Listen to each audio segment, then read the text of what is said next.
Hey, everyone. Good to see you out there. First things first, we've got 14 on the line. Hope to get many more of you on the line here. We appreciate you so much, all of you guys. And I will get to the live chat in just a second. Appreciate 15 on the line. 15, I think that was the magic number for me to say, hey, no, 15 on the line. Appreciate you jumping on board here with the Voice of College Football. But when I say first things first, of course, what are we going through right now? All of us as a nation, as a planet. So I hope everyone is safe out there. I hope everyone is doing well. Oh, man, a call right out of the gate. Look at that.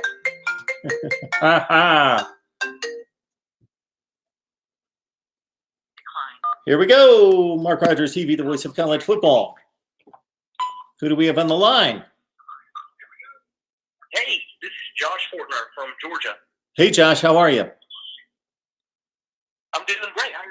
I am doing just fine. Man, I must have just started the show about 20 seconds ago, and you jumped right on it. How you doing tonight, Josh? I'm doing great, sir. How are you? Great talking with you. I'm doing well. I'm doing well. Thanks so much for joining us tonight. It's been a while since I've done an actual call-in show, and I miss it. So what you got for us tonight? Yeah, no, this is my first time calling in. Really started to get into the recruiting aspect of college football. I've been a Georgia fan all my life, but really started getting into it the past few years when it was more of a feast and famine type deal. But anyway, what I wanted to ask you about is give me some hope this upcoming year that the Georgia offense will be more productive. I just can't see it being as stagnant as it was last year, especially against some of the bottom teams. I know the Texas A&M game didn't go very well offensively. I know we demolished Tech, but anyway, long story short, tell me that with Jamie Newman and a new offensive coordinator, just give me a little hope that maybe we'll score some more touchdowns and be more competitive on the offensive side of the ball. So, Josh, I got to say that you filled in two of the blanks for me right there. I was going to give you three reasons to hope for a more dynamic, updated, explosive offense this fall than what we've seen with Jake Fromm at quarterback. And I'm not pinning it on Jake Fromm. I'm pinning it more on the approach than on Jake Fromm. But I think that's just that. I think offensive approach at the offensive coordinator spot, Jamie Newman. Is Jamie Newman an incredible quarterback? Well, I don't think so, but I think he's very capable. Maybe he is better than we anticipate him being because he's going to have such better talent around him, and he's a dual threat quarterback, something that Jake Fromm could move around a little bit, but he didn't threaten the defense that way. And I just think, number three, that these people that run the Georgia football program from Kirby Smart down know a lot more about football than I do and the rest of us. And they got to be looking around the country and seeing what's going on and saying, okay, why not us? Why are we not playing football like everybody else on offense, especially with the talent that they're recruiting? So I got to think that with a mobile, potentially dynamic quarterback, and number two, a new offensive approach, and then number three, just basically these coaches steal off of each other. They flat out steal off of each other. It's a copycat sport, more so than any other sport there is. It's a copycat sport because it's the most complicated sport. So when something works, everybody runs to it and gravitates to it. And that's what's been going on in college football for the past 5 years. And Kirby Smart, for as well as he's done in building this program from it being a top 15 program to a top 5 program, has made the mistake that most coaches make, and that's they're conservative by nature. And so he had a sure thing in Jake Fromm. He did not have a sure thing in Justin Fields. Therefore, he's stuck by his guns, stuck by his guy. And maybe it cost him to a certain extent last year. Who knows how good they would have been with Justin Fields at quarterback. I got to think that they would have been, wow, that LSU game would have been something else, I'm sure, in the SEC championship game. And again, I'm not cutting on Jake Fromm. Jake Fromm could turn out to be a starting quarterback in the NFL for quite some time and be a decent one. I will be shocked if he becomes a great one. I think he could be a capable quarterback in the league. I don't want to, maybe I'll compare him to maybe Joe Flacco's his ceiling. But what gives you hope? But those are the three things that I'm thinking of. Yeah, no, absolutely. I was thinking the same thing. Just like to hear an expert talk about it. But yeah, I'm just really looking forward to this year. Just looking forward to see what they can do. Maybe open up some downfield options. But I won't take up too much more of your time. I know we got other callers. Thanks for speaking with me. And I'll be tuning in for the rest of the night as long as you're live. So thank you so much, sir. Absolutely, Josh. And real quick before I let you go, how long you been watching? Your YouTube channel? Yes. Oh, I discovered you about 4 weeks ago. Okay. And I've tuned in almost every video, especially the GTA videos with the 247 Sports Insider guy. So been trying to get in as much content as I can, and really love your channel. Awesome. Thank you so much, Josh. I appreciate it. Just curious anytime I talk to somebody new. You have a great night and stay safe. Bye. Yes, sir. All right, you too. Bye-bye. Always love hearing from some new blood. We got Josh on the line, a Georgia fan. And of course, if you have not seen our Georgia posts as of late, we've run through all the positions, every offensive and defensive position, including the special teams, talking Georgia football. I have tried to track down as many contributors as I can find to break down the big teams, which the original intent, of course, each and every spring season has been to preview spring practice. We know what that's become. Let me get back to my opening bit, just because I wanted to put the coronavirus portion of the show to rest, but it's worth discussing because it's the most important thing going on in pretty much anybody's life right now. And actually, I am holding up a very important, what is this thing called? This app. This app is called Words with Friends. Words with Friends, holding up a long-standing game that goes back to late last night with my daughter. We're playing Scrabble. So it's my move, but I'm up by 100 points or so. So I think I'm in pretty good shape, and it gives me time to mull over my next move. Words with Friends was just introduced to this by my daughter last night. She's 20 years old, and she, much like the rest of the world and the rest of the country, is on sabbatical from work and play and school. So anyway, subscribe to Mark Rogers TV, the voice of college football.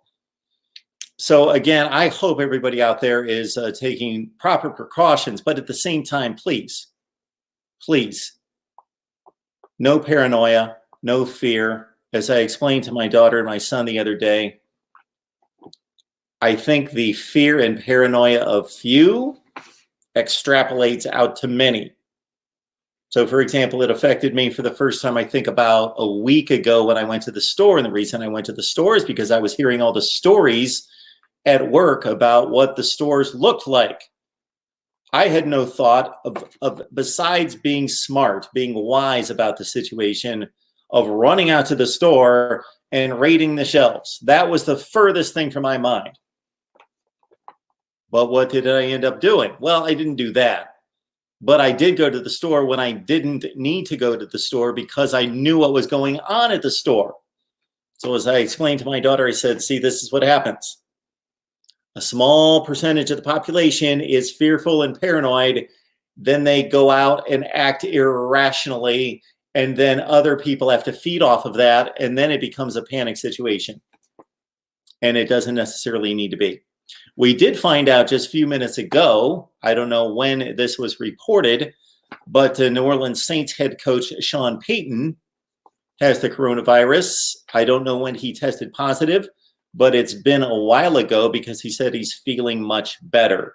So that's good to hear. That's good to hear, obviously, for him personally and his family and friends, but also that there's another middle-aged person. I don't know how old Sean Payton is. He's got to be about my age, maybe a little bit older. And he's pulled through in fine fashion. So again, I don't want to minimize this at all because I think we're all taking, well, many of us, most of us are taking the precautions that we need to. And we need to remind the younger generation, the millennials, that they need to be looking out not just for themselves, but for the people that are a little bit older or have compromised immune systems, that could be infected by them. And they don't suffer, but other people suffer.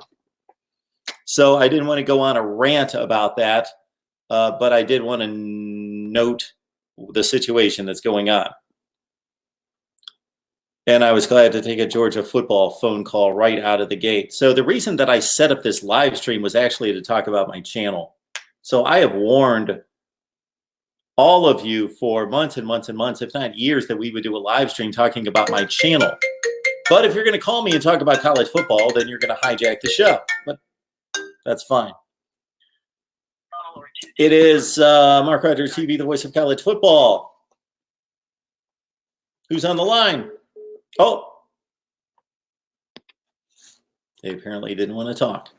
Number's 860-325-3687. I will post it in just a second. I will get to your comments in the live chat. So now let's get to the business at hand. The business at hand is talking about the channel. And again, you guys can call and talk about college football, but I'm here first and foremost to give some channel updates. This channel... A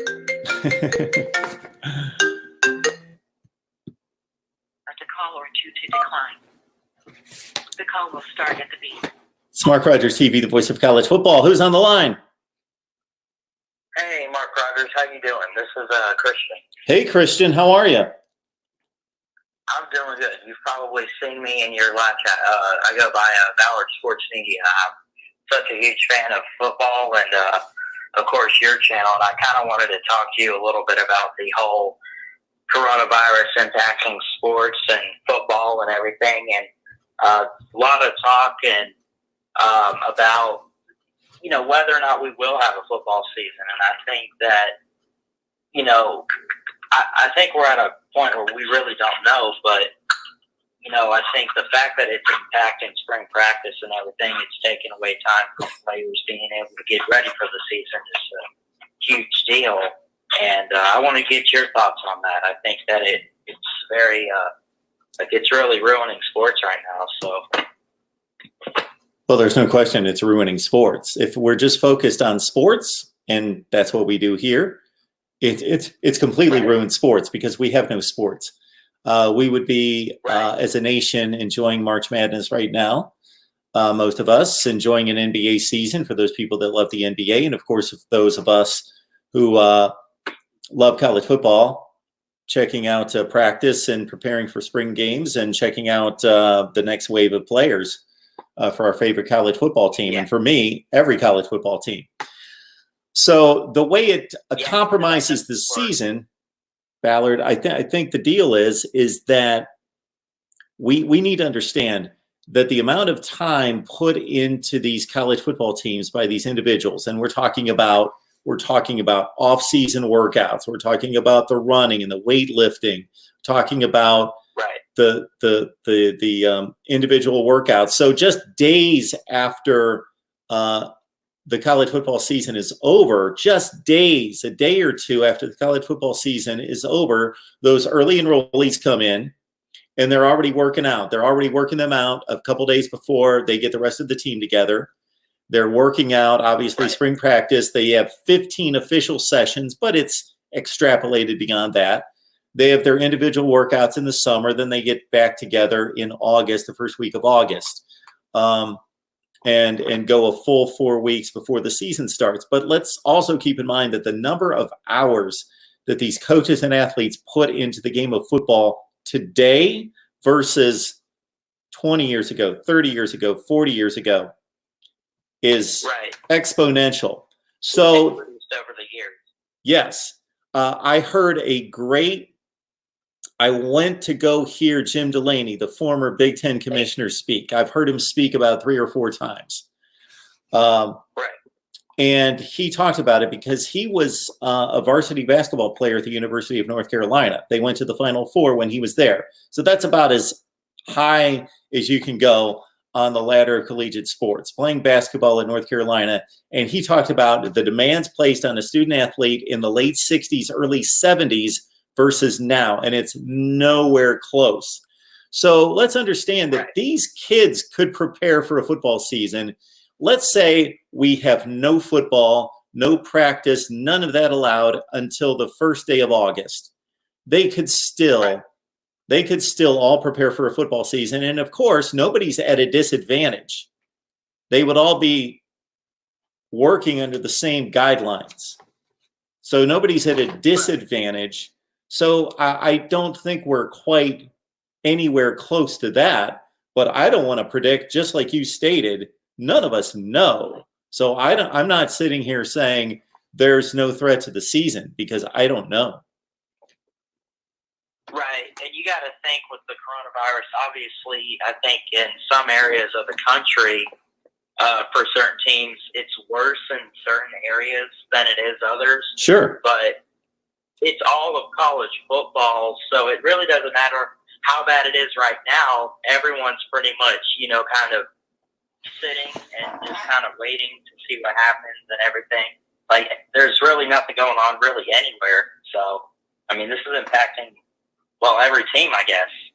So, and now, when I say that nobody's at a disadvantage, I mean just giving it the broad perspective. Obviously, there are teams that are more prepared because they have more veteran players. They're more junior and senior oriented than other teams that are replacing more players. So that would have to be measured intricately, team by team by team by team. Obviously, other teams are more affected. Teams that have new coaches, new head coaches, and new coaching staffs are going to be more affected than coaches that have been around for 5, 6, 7 years, and the entire roster is used to their positional coach and their head coach. So, yes, when I say there's no advantage or disadvantage, I mean it's an even playing field, but there are teams that are better prepared just because they're more veteran heavy on the roster and the coaching staff has been in place. For a team like Florida State, with a new head coach, new coaching staff, for the most part, they haven't worked with these players. So if they hit the field for the first time, let's say August 1st, then they've got a lot of ground to make up. yeah, because there hasn't been any practice time with the new coaching systems, the new players, and even with coaches returning and players returning, you still haven't really done much this year to prepare. So. Absolutely, man. Well, I appreciate your contributions in the live chat every time I see you. How long have you been watching? Let's see. So I started my own sports channel back in December. So I guess since December, I kind of have quite a few sports channels that I try to keep up with and I'm subscribed to. So I've been watching for a couple months. So that's Ballard Sports Media, right? What do you do on over there? So I'm trying to get into the sportscasting business myself. I kind of want to, be a sports talk show host one day. And, you sure you want to do that to yourself? Do what? I said, are you sure you want to do that to yourself? I'm just kidding. It's tough, but, life itself is tough, and you just that's right. Whatever. Chase your dream. Chase your dream. Yes. Yes. Absolutely. So, but I try to cover. I say cover. It's really just me right now, just trying to do my best to just talk basketball, football, and baseball. So, I think I'm making some good progress at the moment. Awesome. All right, man. We appreciate the call. You have a good night. Stay safe. Thanks. All right, you too. Bye. Mark Rogers TV, the voice of college football. Super Chat's on. Also, you can support the channel at PayPal and also Venmo. Venmo and PayPal, I'm at Mark Rogers TV. All right. What the news about the channel, when I put channel update on the title of the live stream, I wanted to let everyone know that, so what I was starting to say is that the largest growth for this channel probably came last football season, definitely this last football season, and then going back to the 2018 football season. And actually, there was no slump in the offseason. You guys stepped up, got the word out there, and we exponentially grew in late 2018 through 2019. and there's been a slowdown the last couple months. Not to worry, but the big reason why we grew is because we did call-in show after call-in show after call-in show after call-in show.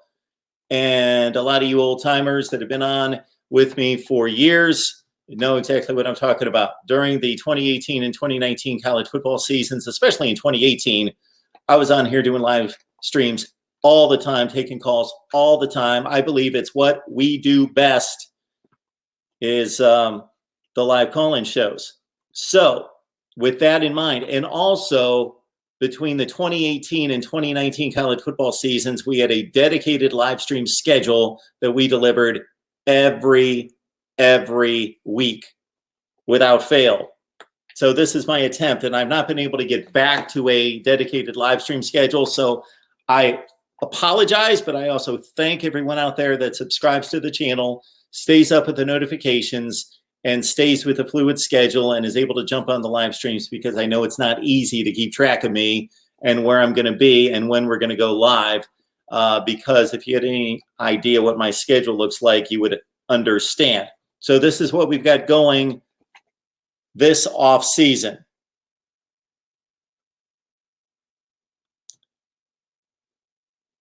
So we've got our Florida State Seminoles live show every Tuesday night at 7 o'clock Eastern time. And we have been consistent with that for now 43 consecutive weeks. So mark it down, Florida State Football Talk, Tuesday nights at 7 o'clock Eastern time. And if you're not a Florida State fan, still join the live stream, jump in the live chat. I bet we have more fans of other teams in the live chat than we do Florida State fans in the live chat. But we are talking Florida State football every Tuesday night at 7 o'clock Eastern time, so join us there. There was a time in which we had Ohio State and Miami locked down on Wednesday night. Unfortunately, because of my personal schedule,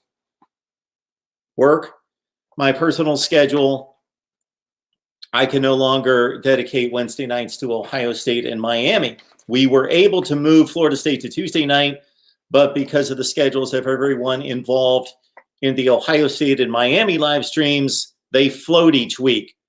That makes it imperative that you subscribe to the channel. Therefore, you turn on the bell, you get the notifications, and you know when we're going live with Ohio State and Miami Talk each week. And so, for example, this week, it will be tomorrow.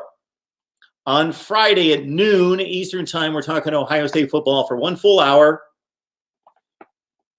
And we bring on the best bloggers, broadcasters, and writers in the nation. You guys know that. We got dozens of writers from Rivals and 247 Sports and SB Nation that join us on a regular basis. So Ohio State Football Talk this Friday at noon Eastern time. But that's not the deal each and every week.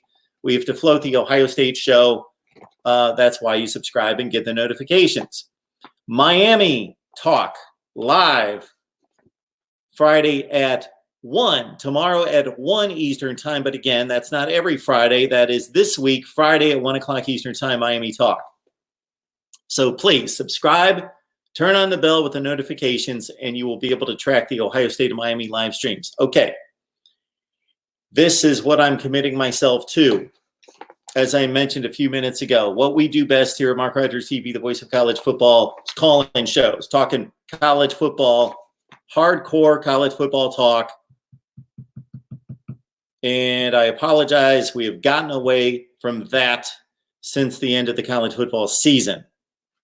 So we need to talk college football here live. This is what we do best. I hope you enjoy the videos where we break down all sorts of positional previews. The other day, I released a video with my top 10 non-conference games for 2020. I will soon be working.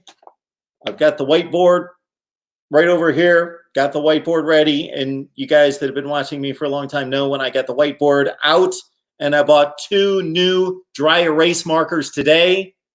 It's serious business. When I go out and get the dry erase markers, 2 of them, I actually went for the 2-pack. I almost went for another 2-pack, but I thought, you know what? It's kind of like when they the approach that they take at the Indianapolis 500 about ordering tires. They don't want to order them too often, too soon. They actually bring in the tires like 24 hours before the race. because if they've been sitting for a day or two, then they already start to lose a little bit of, I don't know what the technical term for it is, but the tire performance 2 or 3 days later isn't what it was a day or two sooner. So they ship in those tires and they get them ready, and boom, they just put them on the car like the night before, so they're ready to go. So the dry erase markers have to be fresh and ready to go for the whiteboard. And when I get out the whiteboard, you guys know that have been watching me for quite some time, the whiteboard hasn't been seen for quite some time. I had to find it. Might even be a little bit warped. But when I get out the whiteboard, that's when we get serious. And we get serious with some schedule previews coming up.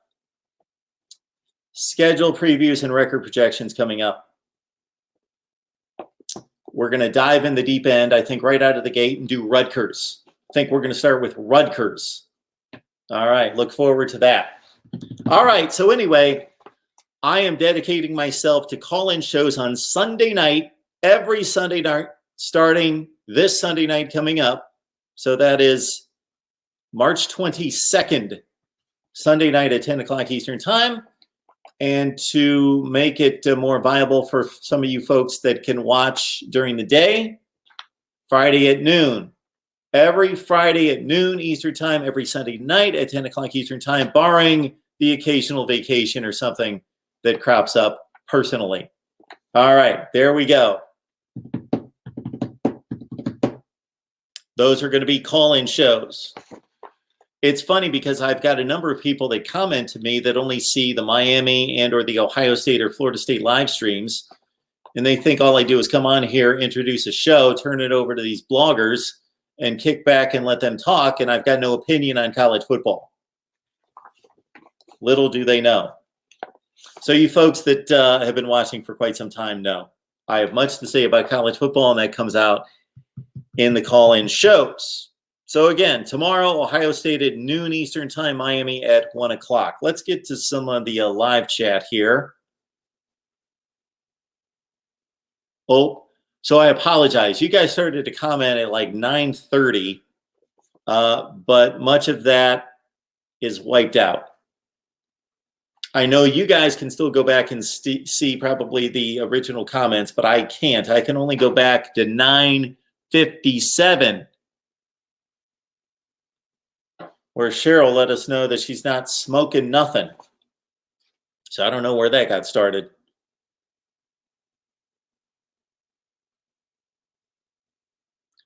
There's Ballard. We talked to him on the line. Got Nate. Good to see you. Now, this is probably, I'm going to guess, this is the individual in the live chat right now who has watched me for the longest time. NCIS Fanatic 21. I still don't know who he roots for. He's been kind of hush-hush about that. I have not been able to figure it out. I don't know. I'm going to have to try to uncover that. But NCIS Fanatic 21, I am guessing, has watched me longer than anyone, not necessarily anyone, but anyone that I currently see on the live stream.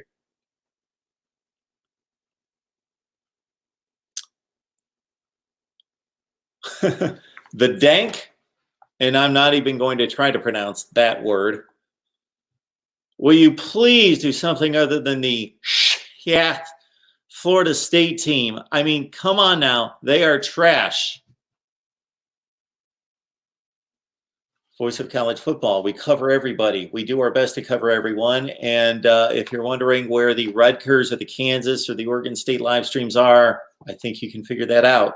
Would I do a Kansas live stream, a Purdue live stream, an Oklahoma State live stream if people watch them? Absolutely.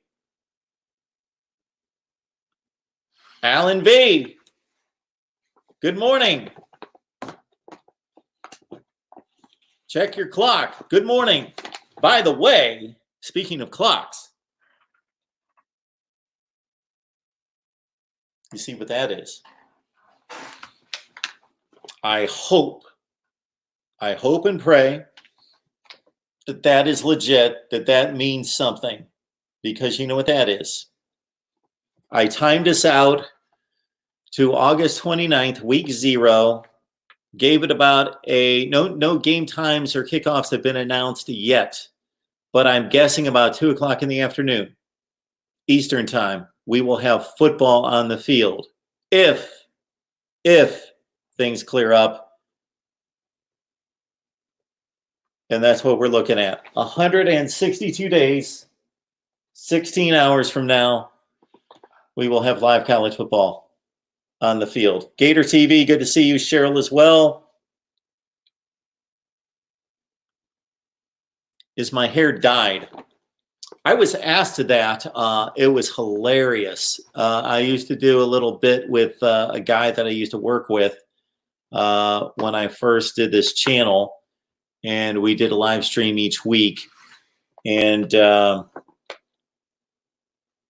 one of the comments came in and asked me if I dyed my hair. What do you think? Should we take a poll on that? Should we take a poll on me dyeing my hair? Maybe the good Lord has just been kind to me. How about that? Could that be the answer? No gray yet? It's actually in there. It's in there. Believe me. Going to show up someday. The dank, this is the first time. I'll give it a shot. Chronicles? The dank Chronicles?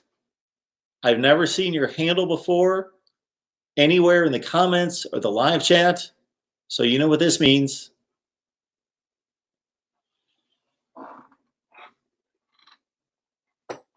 Welcome to Mark Rogers TV, the voice of college football.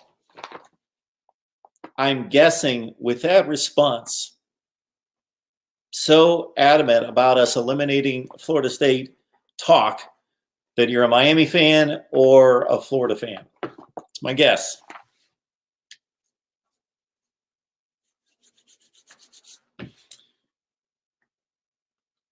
Cheryl, I'm tired still after working 14 hours at the polls here Tuesday.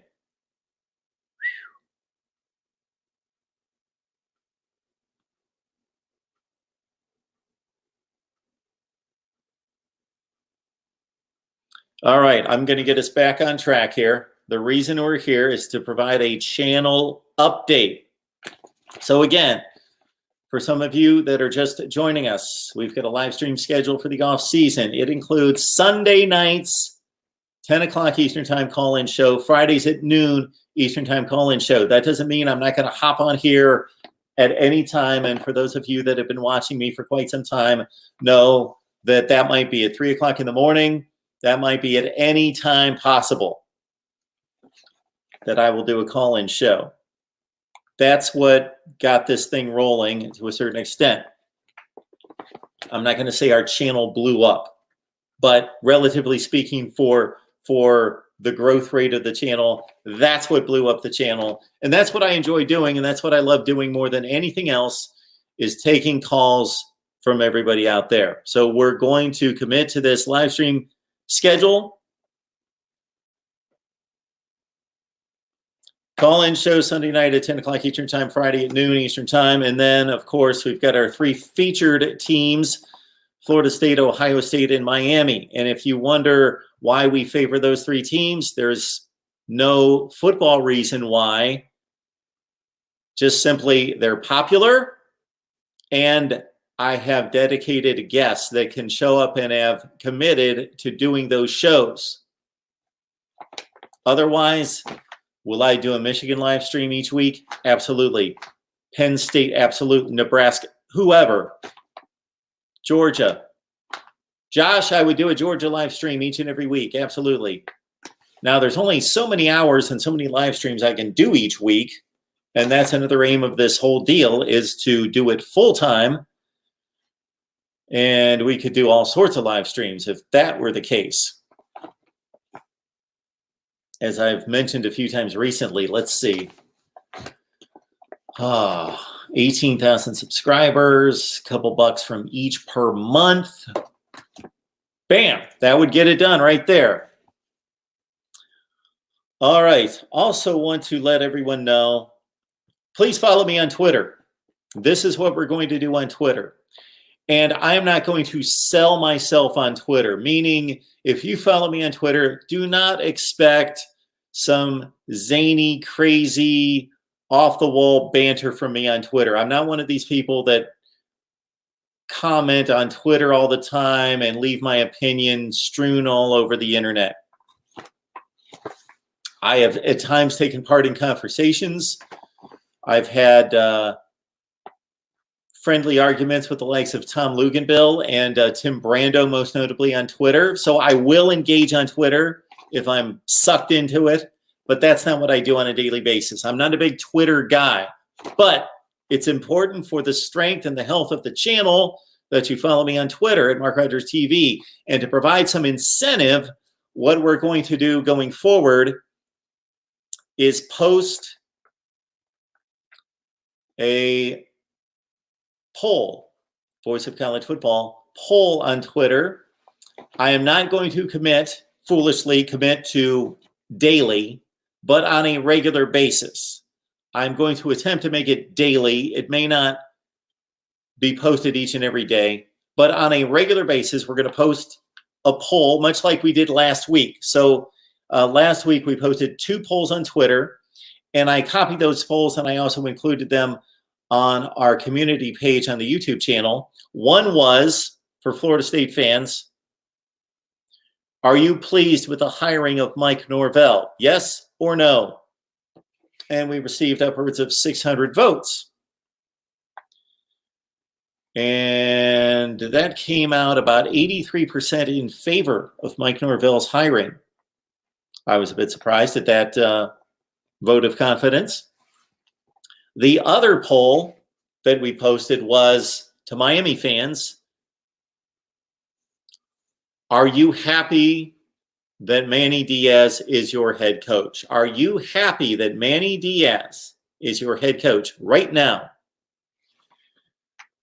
And we received about 53% vote of confidence for Manny Diaz from Miami fans. Now, am I able to regulate the poll knowing that all Miami fans voted? No. A Michigan fan could vote. He could vote whatever he wanted to, of course. And then we had a third poll that just came to mind. Which school is DBU? Florida, LSU, Ohio State, Miami. Texas fans, USC fans, I'm sorry, we only had 4 slots. Ohio State, LSU, Miami, Florida.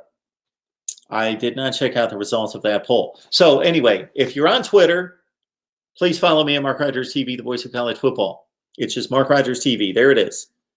Easy to find. And the incentive there, again, is the daily or on a regular basis college football poll. And if you follow me on Twitter, if you supply me with poll questions, I will put them out there. They have to be reasonable. But if you supply me with poll questions and you follow me, I will post the poll questions. I will use your poll questions on Twitter. And again, the incentive, please, is to help us build the channel here. There's a connection between Twitter, Facebook, Instagram, all those things. So follow me everywhere, if you would, please. Go to Facebook, look up Mark Rogers TV, give me a like, even if you never go back there. Go to Facebook, give me a like.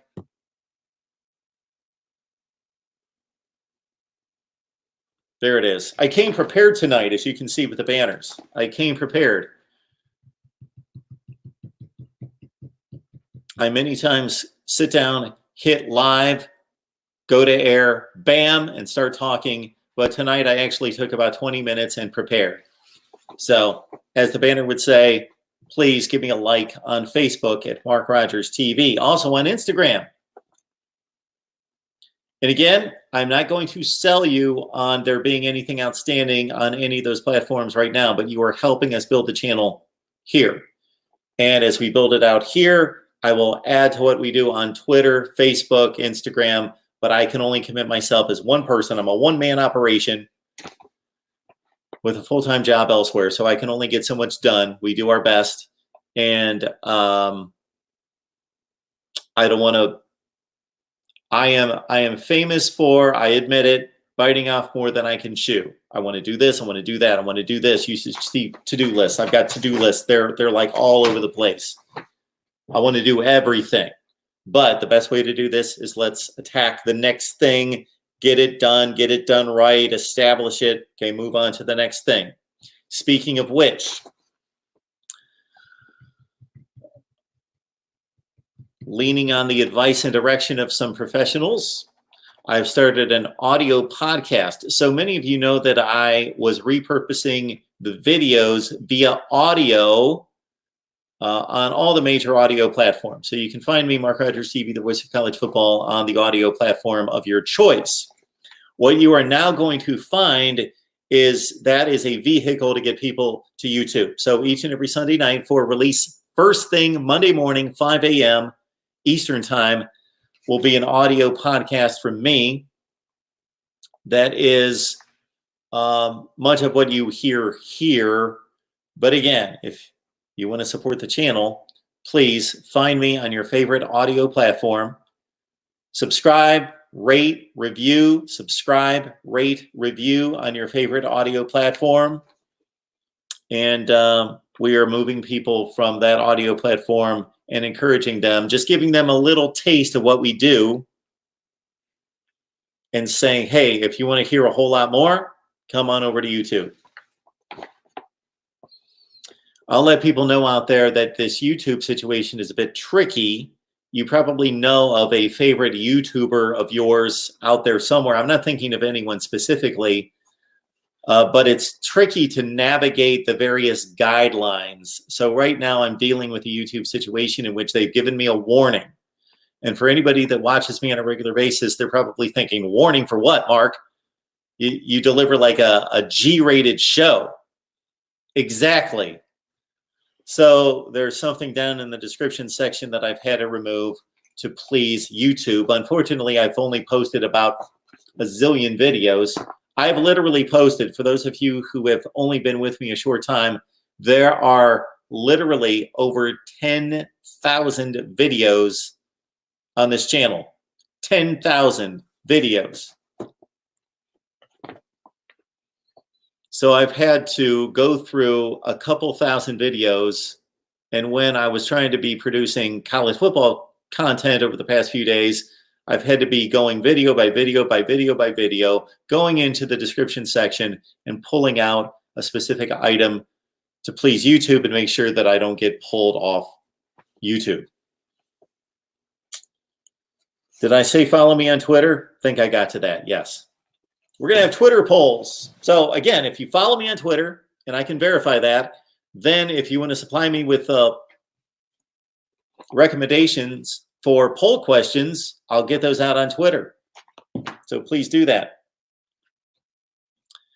If you want to throw me a few bucks, and believe me, I just did my taxes the other day, and your money, it may not look like it, but your money is being put to good use. I spent, I don't even want to say it.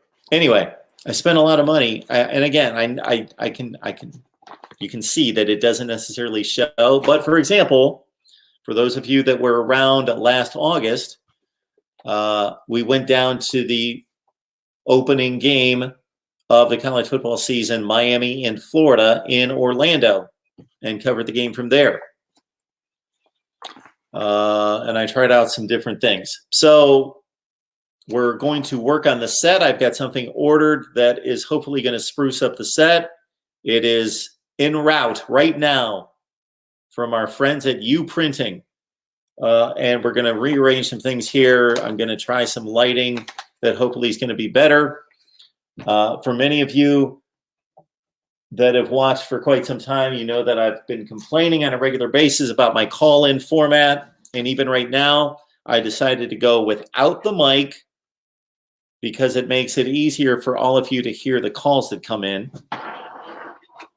So I'm going without the mic. But this little baby here has just not come through for me. And that's probably not its fault. It's my fault.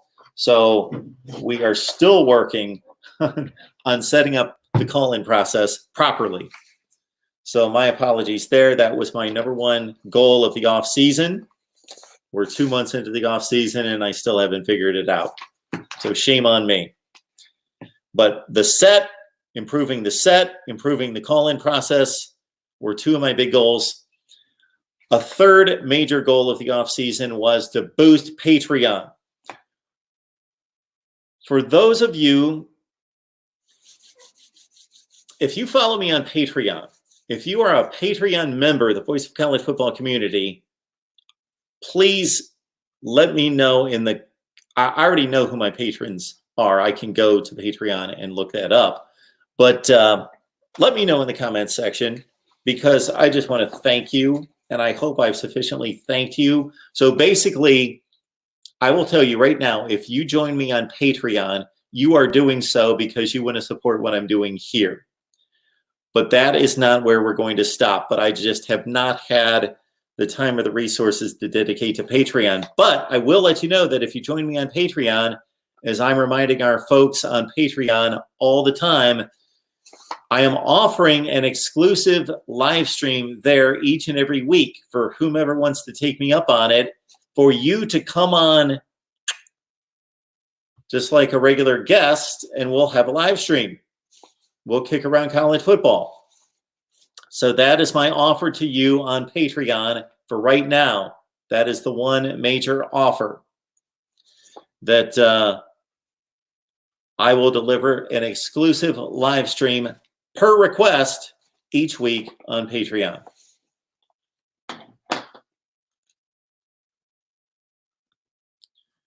Where are we on the comments?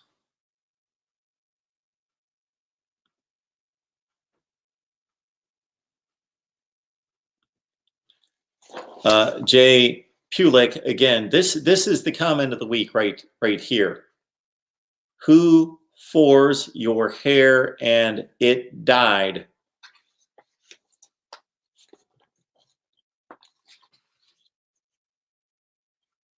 That's the comment of the week.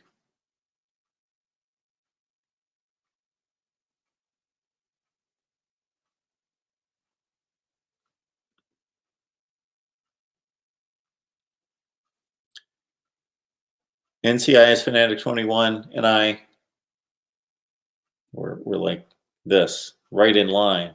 As soon as I made my comment about Fromm and Flacco, he would let me know right there. He was just thinking about the same thing.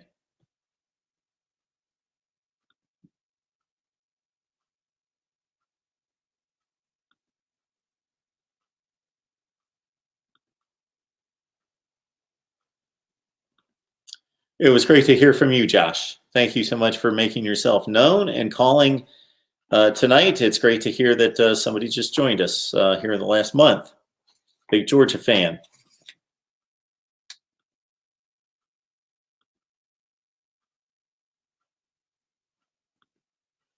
Kyle Pickett usually is in charge of my 2020 vice presidential nomination, which of course is in question.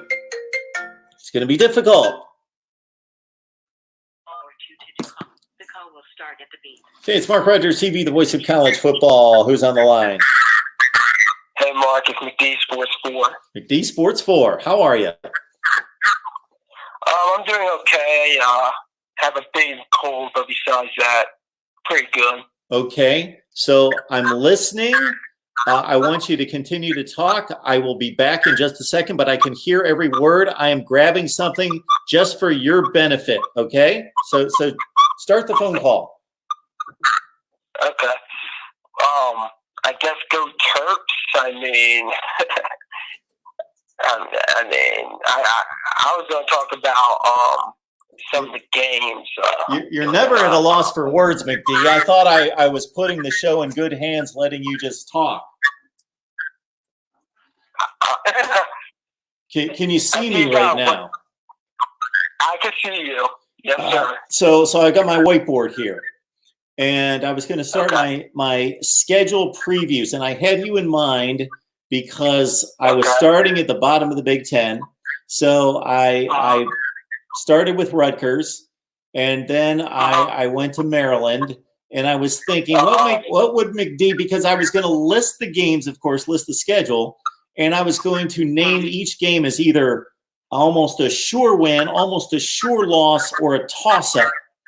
And I was weighing that Rutgers-Maryland game as a possible toss-up, and I was thinking, what would McD say? What would he say if I listed the Rutgers game for the Terps as a toss-up? You're out of your mind. You'd be awfully upset with me. Oh, yeah. I mean, 48-7 last year. I know the guy, new head coach, which I do think is a good hire. You know, I don't think he's going to really get them anything above 7-8 wins. But overall, Rutgers is going to be at least 2 to 3 years, I think, before he's winning at least 2 to 3 games consistently. So if I actually watched that preview and saw you have Rutgers as a toss-up, I will have to just click off the video. Because I just couldn't take it seriously. You couldn't take me seriously on that. Well, when I say toss-up, I don't mean 50-50 toss-up. I mean where there's a reasonable chance that there could be, it could go either way. I'm talking about at least in the 20% range. I wouldn't even give Rutgers a 20% chance against anybody in the Big Ten outside of Illinois going into next season. So you're going to give them that kind of chance against Illinois, who won 6 games, but not Maryland, who won 4 games? Illinois, I think, is a big fluke. I think they're going to drop off to 3-4 wins this upcoming season. Okay, I'm not going to disagree with you there. I think they just got lucky. They pulled off a big upset. I don't really see much going on there. I do hope, though, however, that college football is played with fans in the stadiums. I don't want to see college football in empty stadiums because that takes out kind of like the main point of college football, like the home field advantages, which I do think we'll have fans in the stands because I know that the NBA and NHL was talking about not having fans in the stands before they just shut down altogether. But I do hope we get college football fans in the stands. Do you think we'll get college football fans in the stands? If you would have asked me that question a week or 2 ago, I would have said, yeah, I'm pretty sure. Now that I think about it in regards to how long things take. So I think, follow me here, I think things are going to get better before we've got the data to prove and to show that they've gotten better. That takes some time, even in this day and age, for us to come to a point where, with the public safety concerns being what they are, to say, okay, we've hit that crest and we're coming down the other side, and we also have the data to prove it. So in actuality, we might, I don't want to state it because I have no idea, and I don't think many people do, but we could be over that crest in reality, but it's going to take weeks before we've got the data to back it up. And then we're going to want to be cautious about that. So my guess is that we will have fans in the stands, but I will not be surprised at all if we don't. I think, I'm just giving my 2 cents. I think this whole thing's going to blow over by May, and everything's going to be normal by June because to me, whenever they shut down sports leagues, that's going to give something like this a national attention. And I don't care which political party the listeners on, but I do think in general, as a country, the government's responding very well to this, even though I would say some of it is overreacting. But overall, I do think we'll have fans in the stands, maybe in Major League Baseball games starting in July, possibly even June. So, and I'll make one other bold prediction. I think the NHL will return. I don't think the NBA is going to return. Okay, because so a lot of NBA players have the disease, or not the disease, the virus. So let's understand that the NBA made the right move, but it was the obvious move. And basically the move was made for them. The NBA did not have a difficult decision to make. Once one of their players tested positive, all they had to say was, oh, well, this player's been in contact with 3 other teams in the last few days. Well, we've already shut down 4 teams. Well, how can we play our schedule? Boom, we got to shut this down. So everybody patted the NBA on the back for making that decision, but the decision was made for them by the circumstances.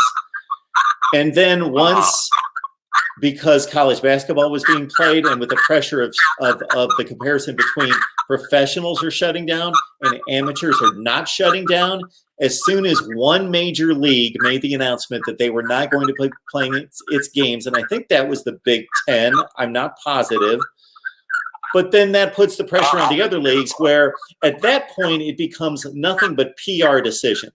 They're not decisions made on information. They're decisions made on, we want to look good. We want to look like we care about our student athletes. We want to look like we're socially conscious of what's going on. And so they're all PR moves. And I hate to be that pessimistic, but that's what it is. They are PR moves to not look bad.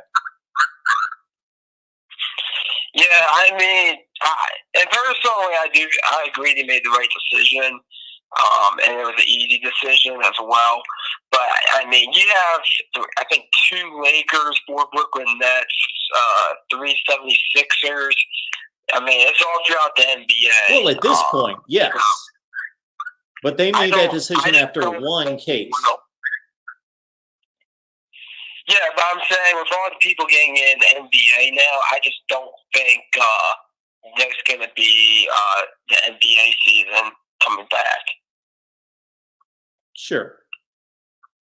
So, I hear you. Unfortunate, but that's just my prediction right now. I also want to talk about the non-conference football games. I know you did a video on that. Yes. I just want to do credit.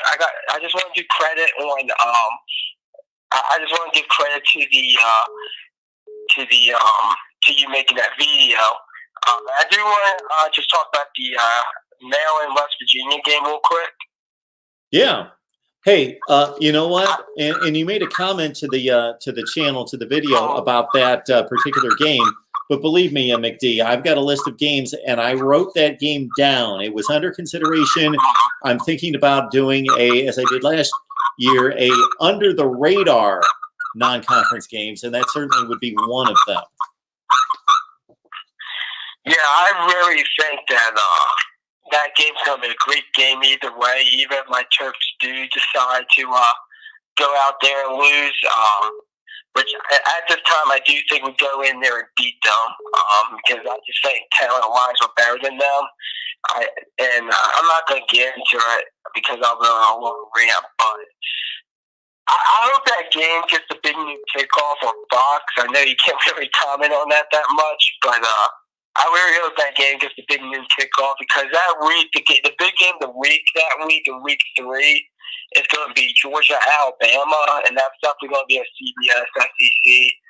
I know they're talking about playing that Florida State, Boise State game on the big noon kickoff or a 10 a.m. kickoff for Boise State, which I really don't want to see, only because I just don't think that's fair to Boise State having a 10 a.m. kickoff at home. So I really feel like they should throw that Maryland West Virginia game on that big noon kickoff. It's going to be a great game either way, in my opinion. It usually always is a close game. It's an historic rivalry. It's West Virginia's second biggest rival. It's probably Maryland's first biggest rival. So overall, I just really want to see that game on the big noon kickoff. Okay. Depending on what else is going on, maybe it'll make one of my 3 screens for the day. Yeah. Well, Mark, my voice is running now. I got to let you go. Thanks for taking my call, and go Terps to being West Virginia. All right, McD. Always great to hear from you. Take care. Had a couple other people calling in during McD Sports 4's call, so please call us back. Dale Sherm, good to see you with a question here. If you had to guess which teams fans follow you the most? Ohio State, Michigan, Alabama, Clemson, or maybe Florida State or Miami? So this would be my assessment there. Cam Underwood from State of the U, SB Nation, comes on a regular basis. He has been kind enough to post in the past. He hasn't done anything recently, but he does a great job, obviously, answering your questions on Miami football here. But in past years had posted my videos to SB Nation. That in particular brought hordes of Miami fans to my site a few years ago, and they've stayed. So I've got a strong Miami contingent. However, other teams and other fan bases of teams have caught up since. Florida State's pretty strong. That's one of the reasons why I pursued a Florida State live stream. If I just put videos out there, and so I was curious because a few other people asked me a similar question, Dale. And so I went from the first game of the season to the championship game during that college football span of time during the season. And I ran the numbers on the 10 most popular videos. And I listed those on the community page, so you might be able to find it. It's not that old. It's been since the season ended. And I listed the 10 most popular videos based on views during the college football season of 2019. Ohio State and Michigan dominated that top 10. I don't think there was a Miami video in the top 10. Now, Miami's very strong and consistently rates with me, but Ohio State and Michigan dominated that list. What was very interesting is that I posted a video once Chad Morris was fired at Arkansas about the next Arkansas. When do I talk Arkansas football? I've got nothing against Arkansas. They're just irrelevant right now. I used to talk Arkansas football on a regular basis and would have Arkansas contributors come on. So Arkansas fans, please, nothing against me, please. I will cover your football team when it warrants it. I would cover them now if I had the time. But I did a Chad Morris, who's going to be the next Arkansas coach video. It did phenomenal. So I thought, man, maybe I should be talking Arkansas football. But the top 10 was dominated by Ohio State and Michigan. There was a couple Clemson. USC used to do extremely well on my channel. And then I wasn't able to do much USC for a while, and everybody scattered, and now people don't watch my USC videos, which is unfortunate that I lost my USC base. So that's how I would answer that question.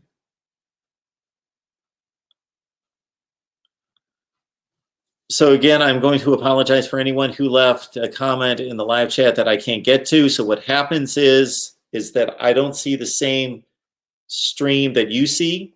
It's a duplicate that runs on StreamYard that allows me to post to this screen, and a certain time elapses and I lose a lot of those comments.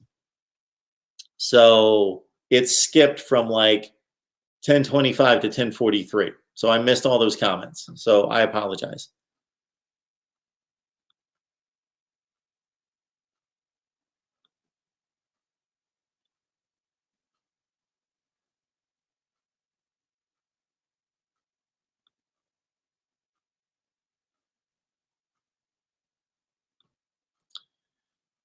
So I'm going to get back to why I'm here. So for anybody that's missed this, or for anybody who is going to watch this afterwards, so keep in mind when we do these live streams that actually more people watch it after the fact than join us during the live streams. So keep that in mind. But what made this channel what it is, and hopefully it will be much better in the future, are live call-in shows. That's where I've experienced the most growth. Anytime I do a live call-in show, especially during the college football season, I know that we're producing our best content, because even though those don't get as many views as maybe some other videos I do, as soon as I get off any call-in show, the subscriber count goes up by like 15, 20, 25, like that, instantly. So because of you and the great discussions and debates that we have, sometimes arguments that we have here,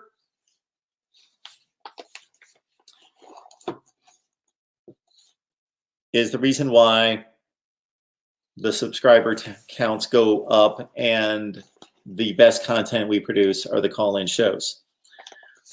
Speaking of which, I'll be on Uncle Lou's show in the morning. He has invited me on tomorrow morning at approximately 8:20. So don't expect the voice of college football to be in fine voice or the voice of college football to be in rare voice or to be coherent. I will set my alarm for 8:15, jump out of bed. He may even wake me up with a phone call, and I'll talk about whatever he wants to talk about. But it's an honor and a privilege, and certainly a pleasure to be on Uncle Lou's show. I made the statement a few minutes ago that NCIS Fanatic 21 may be the longest running viewer on the current live chat.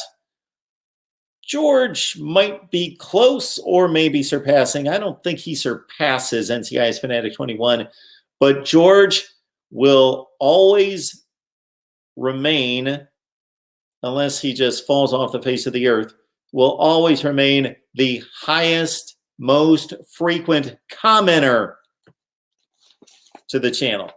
So, George, I will forever be indebted to you. I hope you're listening. So, in addition to the call-in shows at 10 o'clock Eastern Time on Sunday, please note these times: 10 o'clock Eastern Time on Sunday, noon Eastern Time on Friday, starting this next week, March 22nd. I may pop on here at any time to do live streams and call-in shows. We also have done a few Notre Dame live streams. Let me know if those are resonating at all. We haven't had much traffic on those shows, but it takes a while. And we did about 3, then we missed 2 or 3 weeks, and now we're going to be back this Monday at 6 o'clock Eastern Time. This Monday coming up, that would be March 23rd, Notre Dame Football Talk live at 6 o'clock Eastern Time.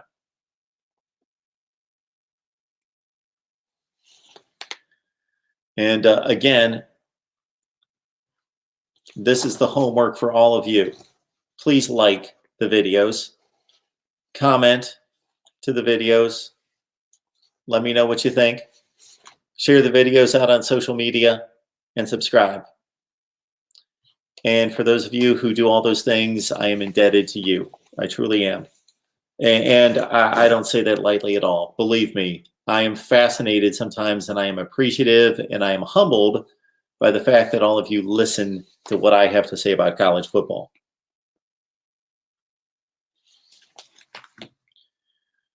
And let's see what you're saying now.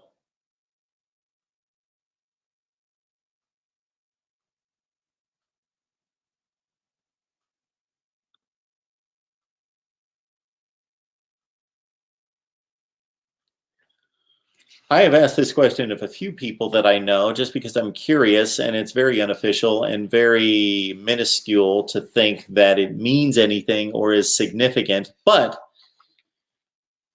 I don't personally know anyone. I don't believe, nobody has communicated to me that they or anybody that they know has contracted the virus. I know famous people.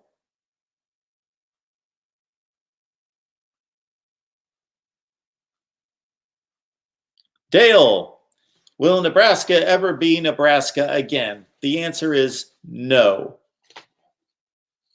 I don't see it happening. And not just because Scott Frost took over and went 4-8 and 5-7 and underperformed these first 2 years. I still think that Scott Frost was the best possible hire that they could have made 2 years ago. I still think that he is going to bring this team, this program, into contention in that division. But to contend for division championships with Wisconsin and Iowa and Minnesota, and let's not forget Northwestern won the division just 2 years ago, to bring them to that place, let's start there. They're not even there. They lost to Minnesota by 27 points last year. They lost to Wisconsin again by 3 scores. that for Nebraska to get there will be an accomplishment. If they can contend for Western Division championships and trips to Indianapolis, they need to improve significantly just to do that. They need to improve on the defensive side of the ball and the offensive line. This offensive line is not Nebraska football, is offensive line football. And right now, Iowa and Wisconsin have far superior offensive and defensive line talent to Nebraska. So that's just the next rung. And that's a large leap. And I think they'll make that leap. And I think 4 to 5 years from now, we will have a legit conversation every off season about who's going to win the Big Ten Western Division. Wow, it's fun because you've got Wisconsin and Nebraska and Minnesota and Iowa battling for this, especially if PJ Fleck sticks around in Minneapolis. And we're going to have a lot of 8-4s and 9-3s because they're going to beat each other and they're all really good. And until further notice, Wisconsin's the best program in the division, of course. But that's just to get there. But to go from there, 8-4, 9-3, let's win the division, go to Indianapolis and get beat by 3 touchdowns by Ohio State, to go from there to Nebraska 1995, Nebraska 1997, 94. That's a huge lift. Nebraska is the Nebraska team that took the field the last 2 years was about the 60th best team in the country. I would rate the program to be about the 40th best program in the country, with a reasonable expectation of them being about the 20 or 25th best program in the country, a top 25 finish most seasons. But as we see in the college football playoff, we see the disparity between Alabama, LSU, Clemson, and Oklahoma, or Michigan State when they make it, or Washington when they make it. We see that disparity within the playoff between the teams in the playoff.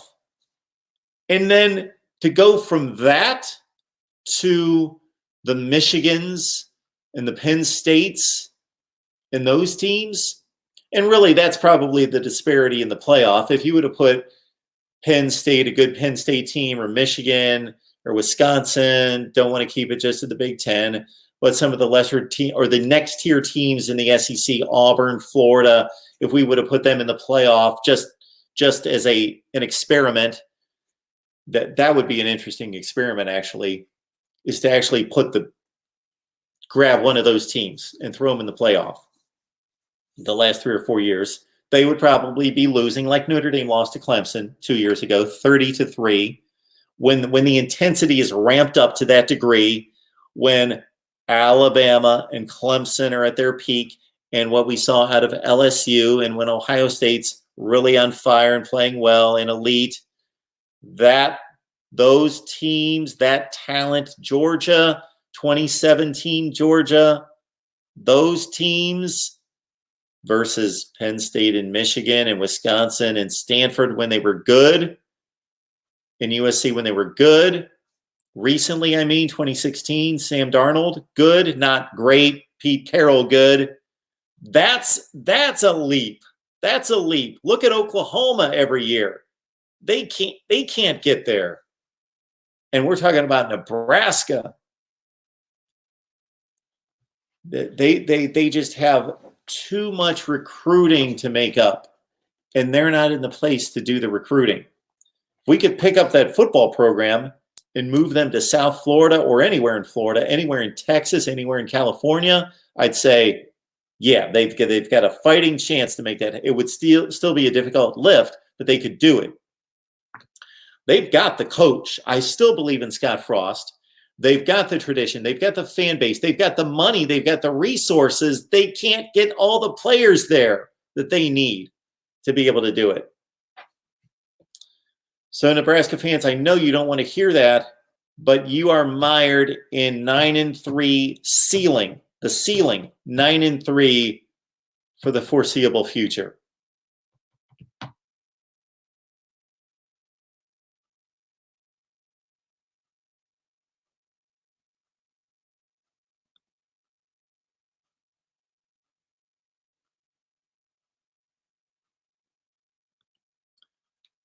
So BW, I'm sorry to hear that.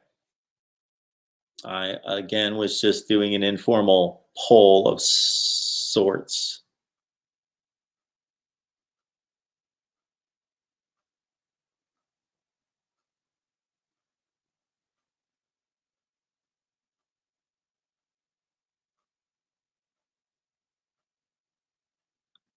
Kyle, I've never had the flu either. I've never had a flu shot.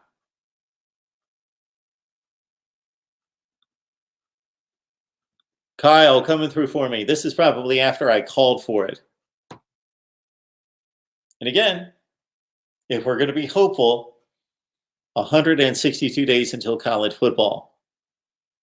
They may have to pipe in noise, but let's hope 162 to college football. And I'm a baseball fan. I don't follow it like I used to, where I knew everybody on the field for every team. But David, good to see you. Not going for a beer. I was going for the whiteboard. Florida Gators 2008 champs. Welcome to Mark Rogers TV, the voice of college football. I hope we have a better third down defense. Todd Grantham killed us against Georgia. We could not get off the field on third down. Florida Gators 2008 champs.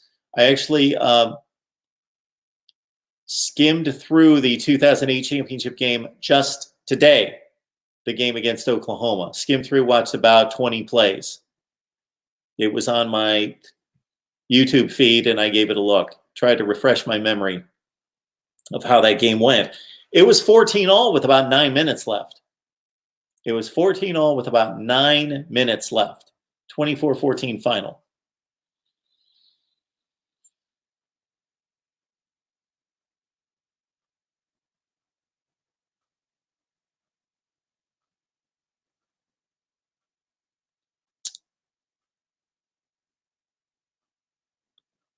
The spring games are canceled. They might as well just be canceled, even if we've not heard officially from every school and every conference. The conference has to approve this. The conference has taken the individual. Well, the NCAA has basically wiped out all the spring sports. So spring games are spring sports. So you might as well just say yes.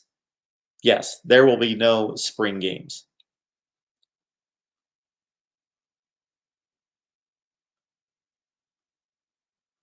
Nate, it was good to have you on, as always. Much talk about the coronavirus. I will not have anything else to say about that unless somebody asks a question of sorts.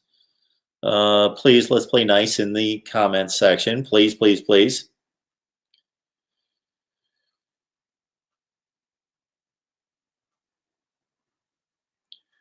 Oh, man, that's why all these...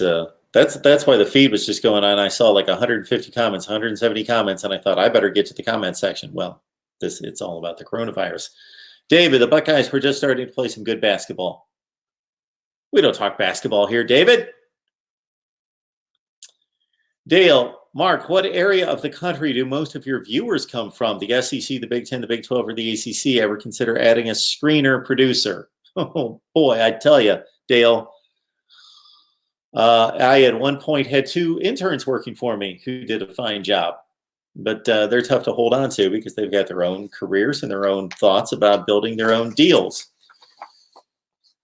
Well, the SEC is football crazy, then the Big 10, and I state this and back it up with actual data that the SEC and the Big 10 own the sport to a certain extent. They get the most viewers on television by far. They get the most butts in the seats in the stadiums by far. And I've even had conversations with people that are major players on the digital media side. I can't name companies, but have had conversations with people that make decisions, content decisions for, I'm talking about top, like number 1, number 2, number 3 sports and college football websites. And they have said, SEC, Big 10, boom. We focus on Alabama, LSU if they're good, real good, I mean. Georgia, Florida, whoever is a player in the SEC, and then Ohio State, Michigan, Penn State to a lesser degree, maybe Wisconsin, maybe. Then it's a little Clemson, Notre Dame, maybe Oklahoma, Texas, maybe USC if they're decent. It's about 6 or 7 schools rule this thing from a digital standpoint. Yeah, I could use some help, Dale. Believe me. Yes, I'm one guy. Even if I was one guy and doing this full time, that would be a heavy lift. So David keeps watching replays of the 3 greatest Buckeye games ever. The 97 Rose Bowl, the win over Arizona State, of course, the 2003 National Championship game over Miami, and the 2014 National Semifinal against Alabama.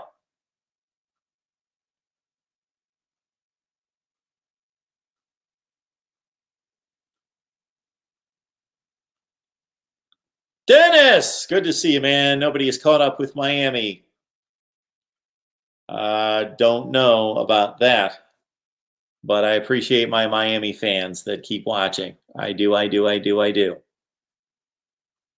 And it's difficult for me to be responding to any college football talk or channel talk. You know what this originally started as? Check out the title of this live stream. It was a channel update. So I'm going to get laser focused here for a few minutes. Bear with me. Point number 1, I finally have an off-season live stream schedule to announce. In addition to Florida State Seminoles live Tuesday night at 7 o'clock, I will be live every Sunday night at 10 o'clock to take your calls on college football. Every Sunday night at 10 o'clock Eastern time.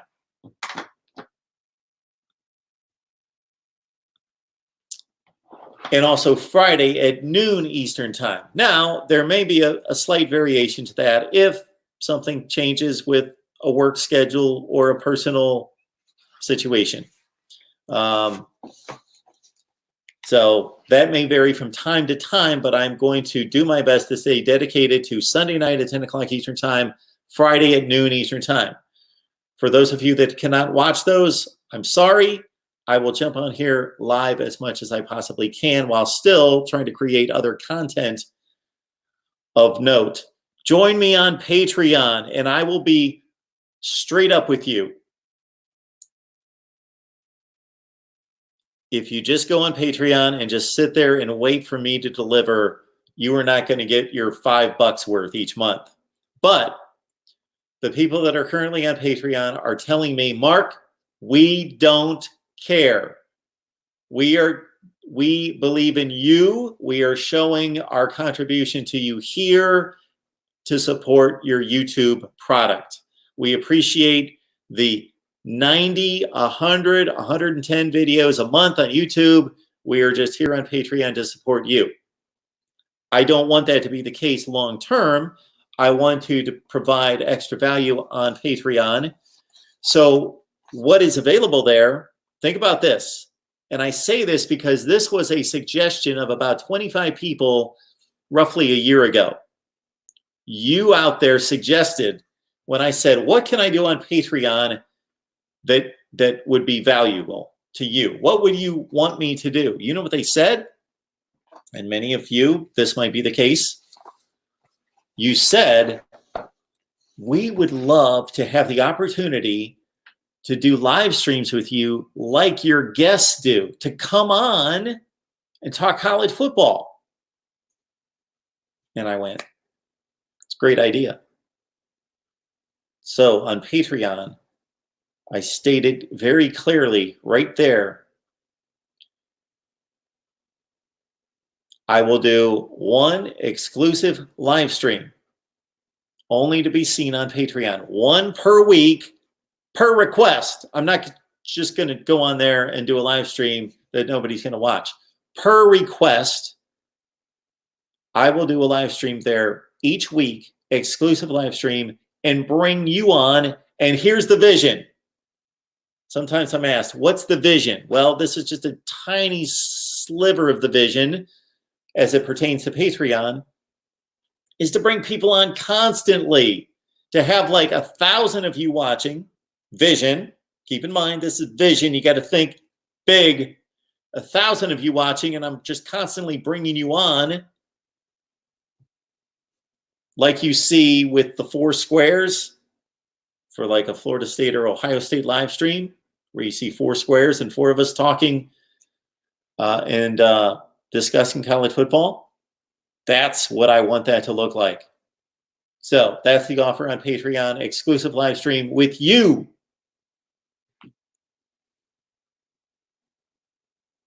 So look me up there. I'm going to keep pounding this because I want like 3 and 4 digits of live viewers for these shows. Sunday at 10 o'clock Eastern time, Friday at noon Eastern time. And then, of course, those are the staples as well. Our team-specific live streams with Florida State on Tuesday night at 7 o'clock Eastern time. Ohio State and Miami, unfortunately, have to float. That's why you subscribe and get the notifications. That is our off-season live stream schedule. In addition to just my wild card, I'm jumping on. That's why you get the notifications too. I was pleasantly surprised and a bit shocked. This was after the college football season. I jumped on here one time at 3 o'clock in the morning, and within about 20 minutes had like 103 people on here. So I was just taken back by that and just so thankful. So thank you. All right. Who else?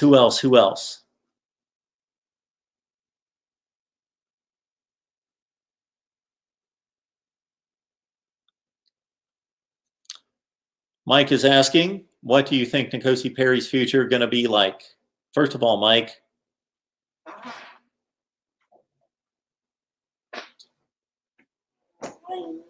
welcome to Mark Rogers TV, the voice of college football. I'm going to make the assumption you're a Miami fan, so thanks for joining us. Would love to know how long you've been watching. 162 days to college football.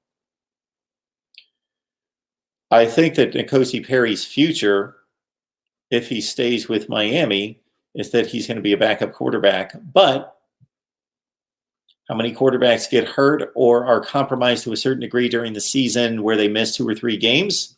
Quite a few. So he should be ready to go. But if he goes to any decent program in the country, and I'm even talking about group of 5 programs, the quarterback play across the board is so much better right now than it was 15 years ago, that every capable program has 2 good.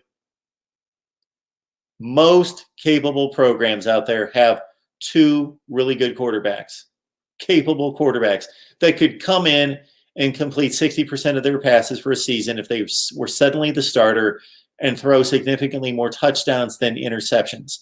The way these kids prepare and are prepped in the high school ranks at these camps, and the development and the development of the offensive systems in high school football have prepared these quarterbacks so well that these kids can't run from college to college and think, oh, I'm going to find the team out there, the program that doesn't have a quarterback, so I can be automatically, I'm just the starter. Those teams don't exist anymore. Where are they? JT Daniels was a borderline 5-star, and he's out of a job at USC. And he didn't play that poorly.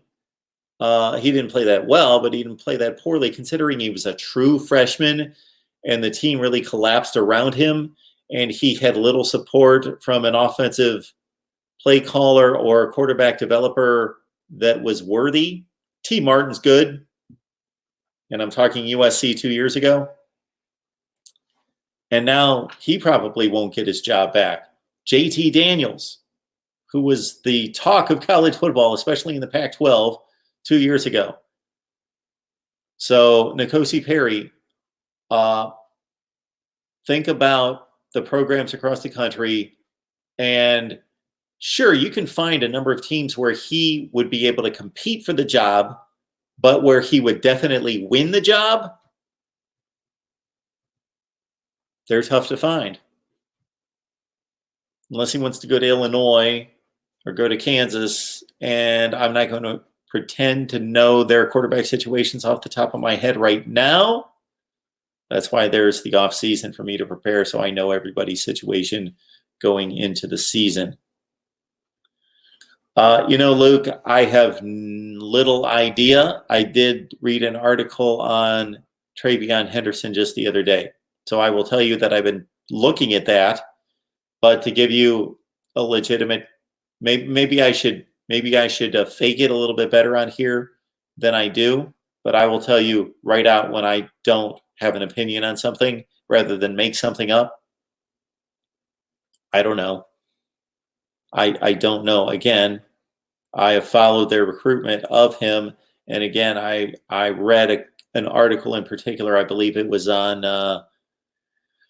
Land Grant Holy Land on SB Nation, a very capable article tracking the latest from Travion Henderson and his choices. And Ohio State seems to be very much in the running. Cheryl's onto something here that I should address with Trey Sermon.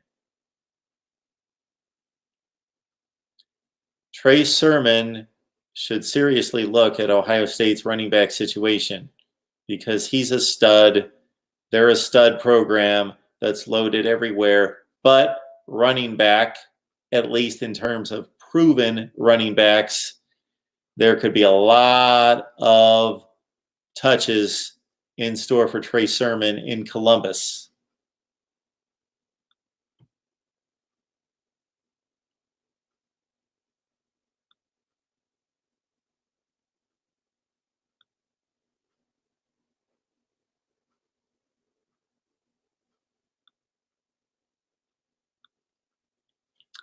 Not used Dexter, thank you so much for joining us. As always, sir, thank you so much for that. I should not assume a sir right there. Shoot, I got 4% female audience. No, I think it's up to like 7%. YouTube gives me the statistics on the male-female ratio. If I was better looking, it might be higher than 7%, but I'm not, so it's 7% women. Cheryl, thank you. We don't have much company for you, but it's 7%. So you figure if I get a video out there, some of my better videos get, let's say, a 10,000 views, a 10,000 view video, that would be 930 men and 70 women. So, hey, 70 women, not bad. Kyle gave us a like. Got a like from Mr. G14 Classified. Mr. G14 Classified, just here in the last couple of weeks, I have noticed you making some comments and really supporting the channel, so I appreciate that. And I will say, welcome to Mark Rogers TV, the voice of college football. I don't want to guess your team. I think I know, but I don't want to say it. More virus talk. It's all over.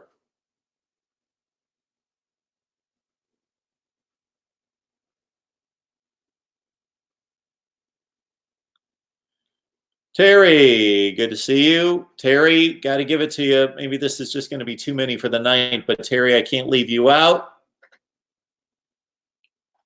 Welcome to Mark Rogers TV, the voice of college football. I see that you root for, oh, maybe you don't. Maybe you don't. Maybe you're an Arkansas fan, one of which probably watched my Chad Morris video that did so well. Terry states, Jason Parker and Big Game James didn't care for him at FSU, but what can Arkansas fans expect from Kendall Briles as offensive coordinator? This is what I will say about Kendall Briles in his defense.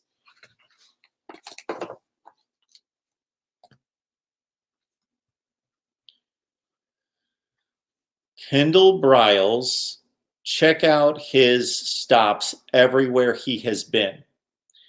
And go to each one of those schools and look at their offensive stats and metrics prior to his arrival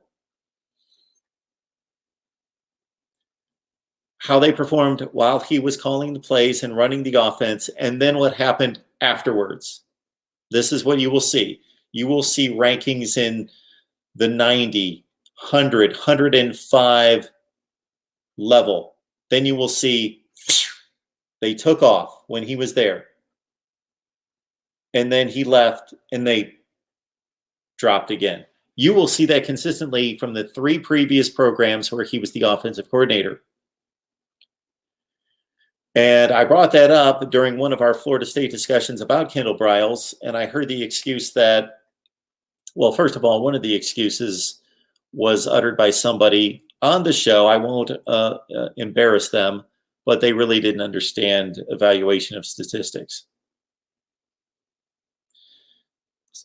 The stats are valid. When it happens time after time after time after time, and it's not only an improvement, but it's also another cataclysmic drop after he leaves, that says something to me, because that means it's happened 6 times. It's happened in 3 programs before and after. 100th in total offense, and then 22nd, then 90th. 98th in offense, then 13th, then 79th. That happened 3 times before and after, 6 times before Florida State. I have to think that Willie Taggart had much to do with Kendall Briles' ineffectiveness at Florida State. Do I know that from being at practice and being in the film room? No. I'm just putting common denominators together. So I don't know that. That would be my guess. Educated guess.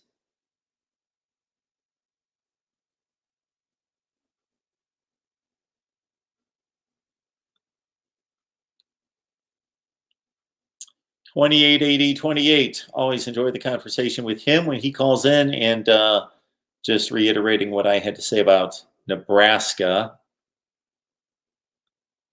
If Scott Frost has such a bad record, why do you think he was a good choice? You've got to actually win games to be a good choice. Okay. Yes, this is correct. Okay. All right. First season. I will give any head coach a pass on the first season. Generally, Willie Taggart would be a bit of an exception because his team played so poorly. Willie Taggart took over a team, and I stated this the other night on our Florida State show. The 4 recruiting classes that make up the Florida State roster that Willie Taggart took over in 2018. So the 4 classes that comprised the roster for that 2018 Florida State team were ranked 3rd, 6th, and 11th in the country. So let's all understand that the recruiting rankings are not perfect. You could recruit the 8th best class in the country, and it could turn out to actually be the 25th best class. But they generally are in line. All you have to do is look at the teams and look at the rankings and look at how the teams play. The recruiting rankings are pretty damn close to the evaluation of the talent. Again, not perfect. Some are coached and developed better. Wisconsin, Stanford, other places. And some are not coached and developed to that point. Texas, USC, etc.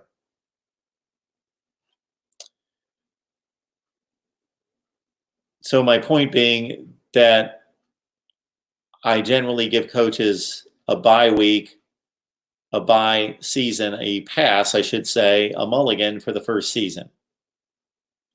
And especially when Scott Frost started 0-6, and then in the final 6 weeks of the season, so there's 12 games, so the first half of the season, 0-6, played horribly. Last 6 weeks of the season in 2018, they went 4-2, and they took one of the 5 best teams in the country, Ohio State, to the wire, 1 score in Columbus, 36-31.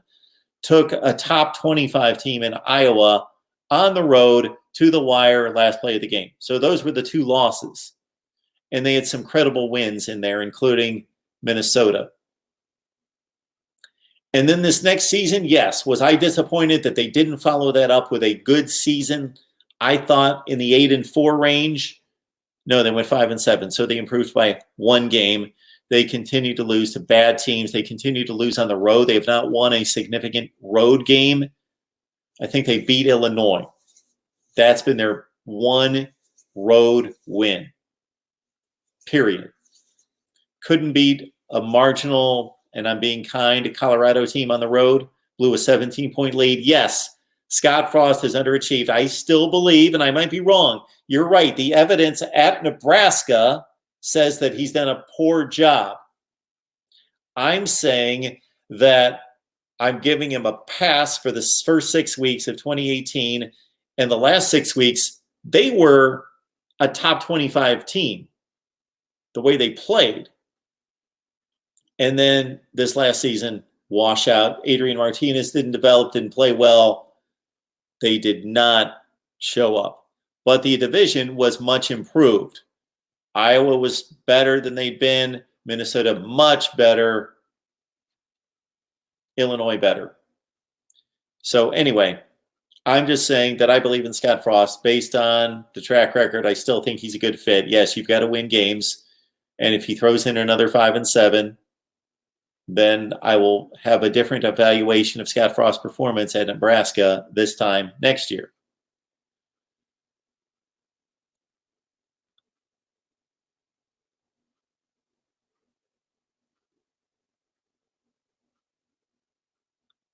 David, I would agree. So I don't think there's any way Scott Frost gets fired this year, unless they go 1-11. But anything reasonable, even if they go 5-7 again, he's not going to get fired. But that will place him on the hot seat for 2021.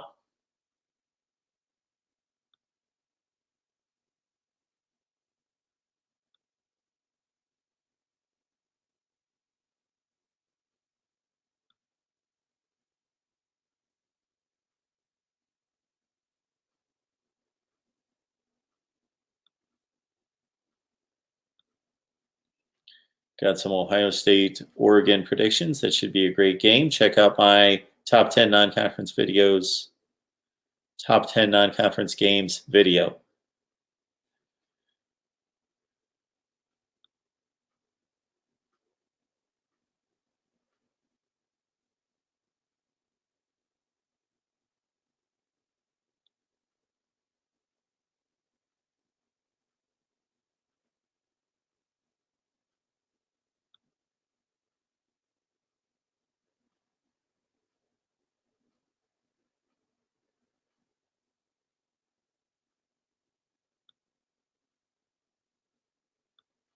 Early national championship matchup predictions. Who you got, guys?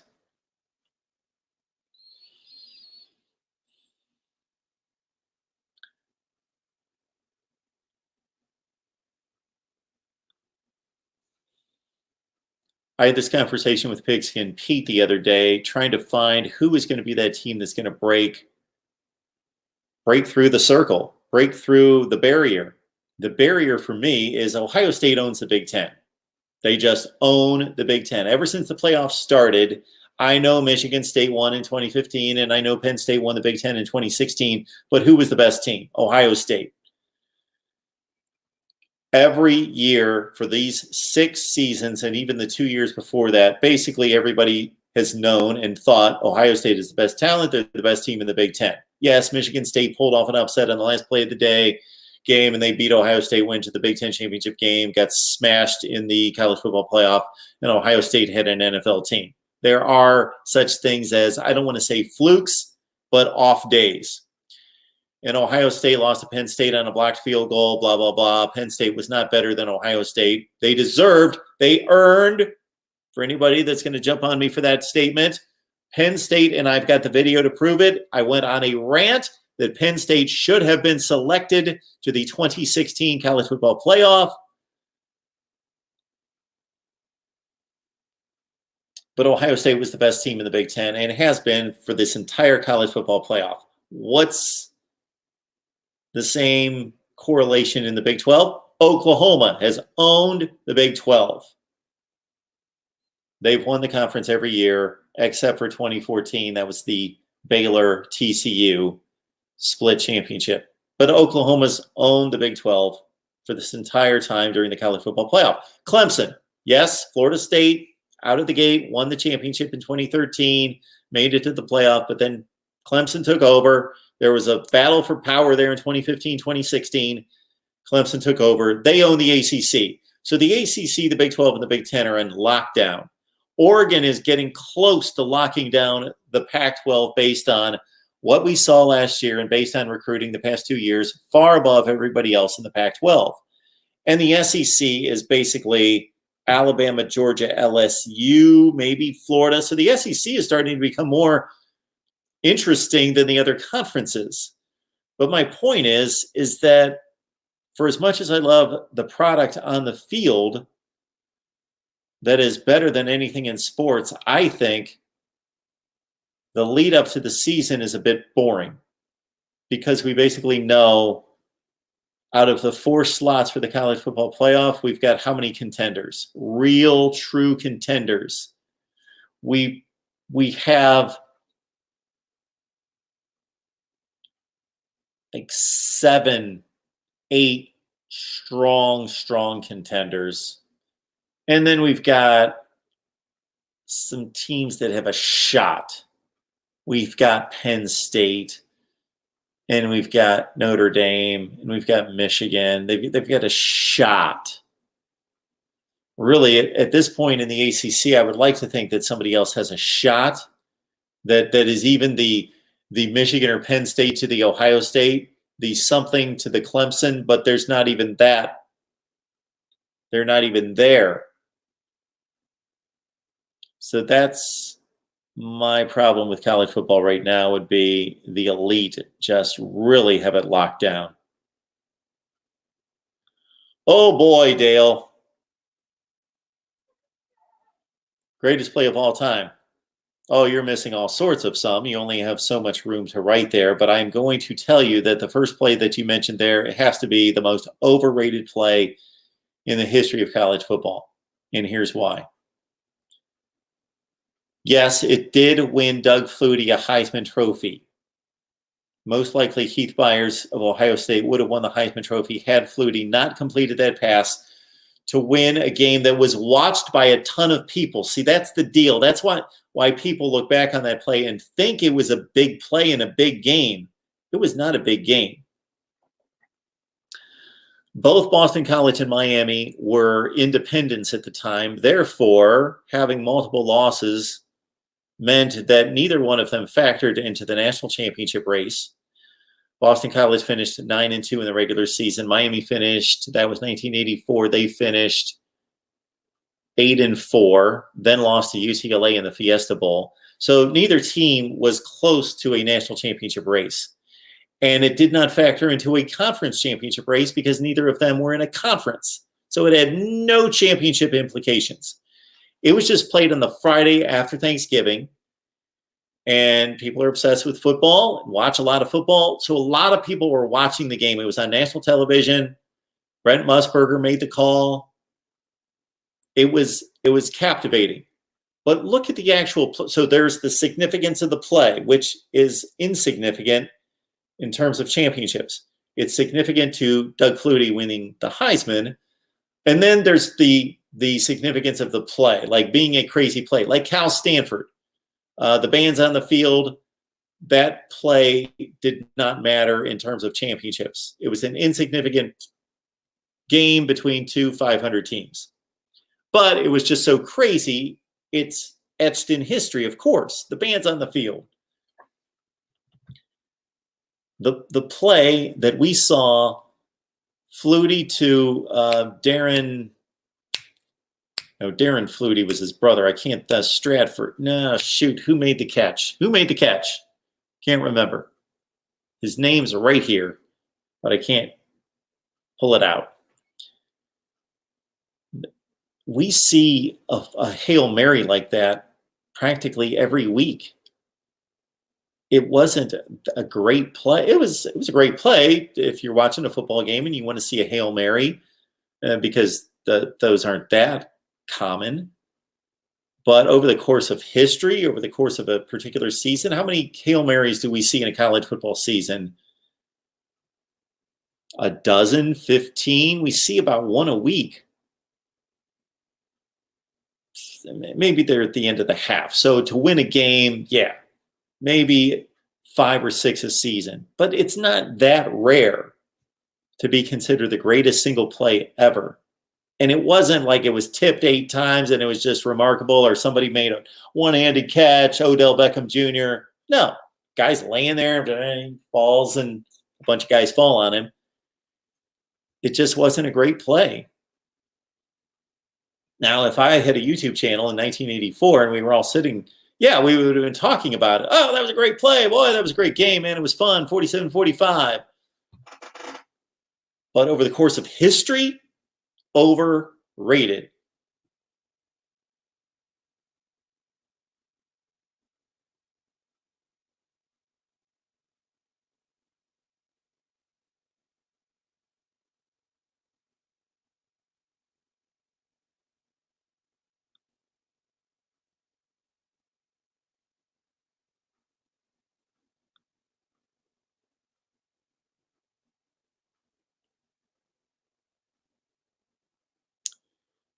All right, folks. Unfortunately, I'm not going to be able to get to all the comments. I'm about 19 minutes behind. I will scan to try to find anything else that's significant to college football.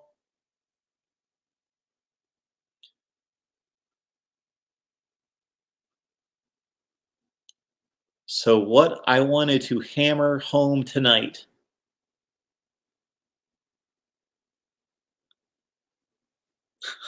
Let's get to this one. Mark Rogers is the reason for Florida State fans' low morale. I'm the reason for Florida State fans' low morale. It wouldn't be 7-6, 5-7, 6-7. See, what's that add up to? That's 7 to 12, 18. 18-20? 18-20 the last 3 years. That's not the reason for Florida State's fans' low morale. It's me. It's my fault.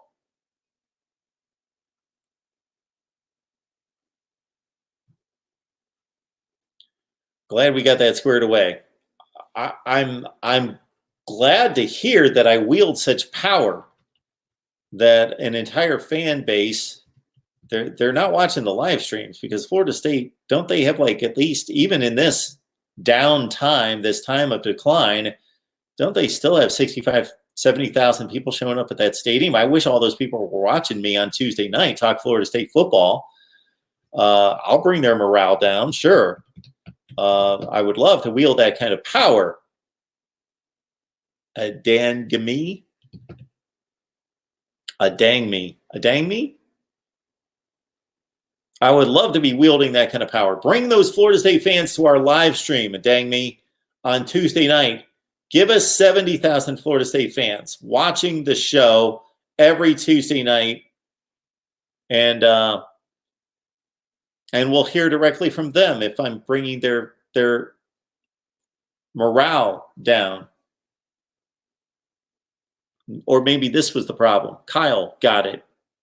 Yeah, maybe that was the problem.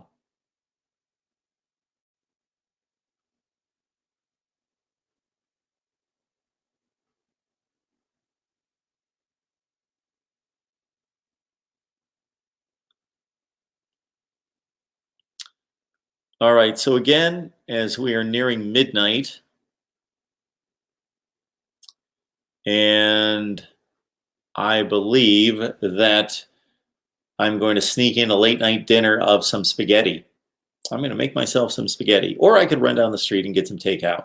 No, I think I'm going to go for the spaghetti, and I was going to start on our. I'm going to start on our scheduled previews for 2020, and also be looking forward to this.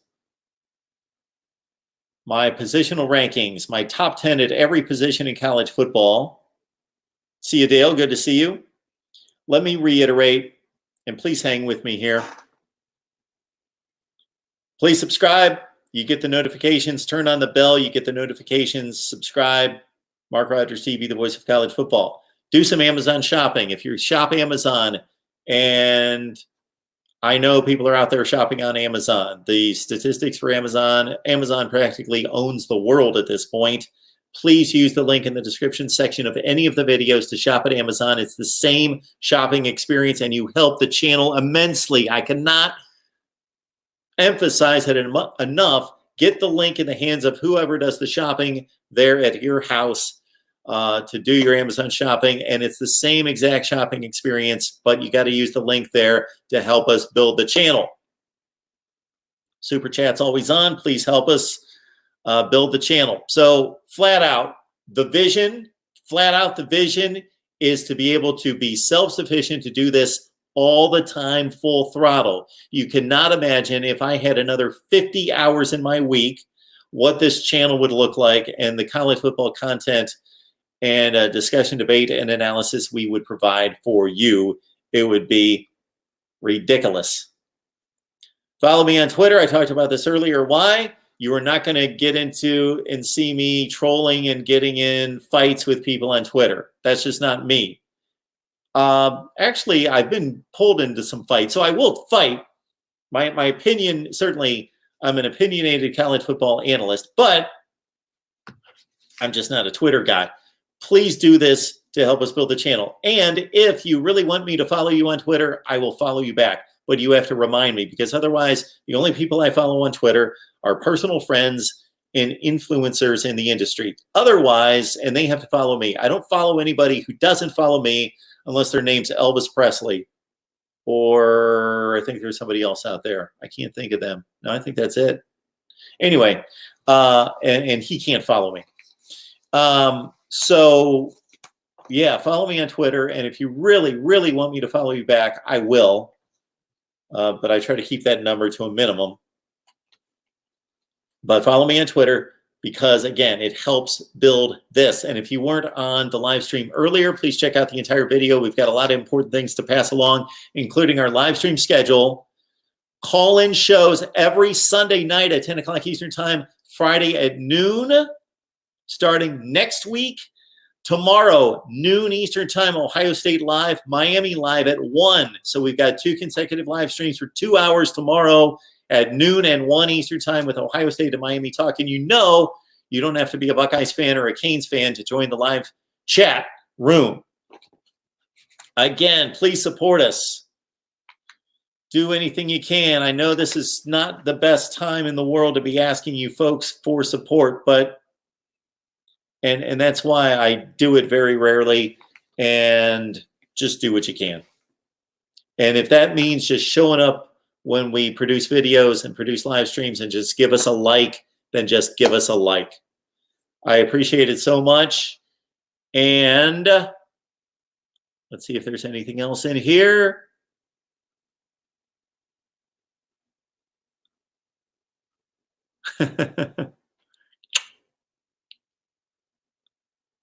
Austin Canes, yes, I'm glad to be back live. This is what we do better than anything, is go live and take calls. So I apologize for not being, this is what I love doing. Believe it or not, when I produce these videos, yeah, I love doing that, but talking to you directly and talking college football, this is when there's some vibe, some life into it. Yes, this is what I love doing. So we're going to do this. And again, I'm dedicating 2 call-in shows per week, Sunday and Friday, but you know me, there's going to be more than that. There will be more than that. Yes, unfortunately, Kyle, he is. That's my man.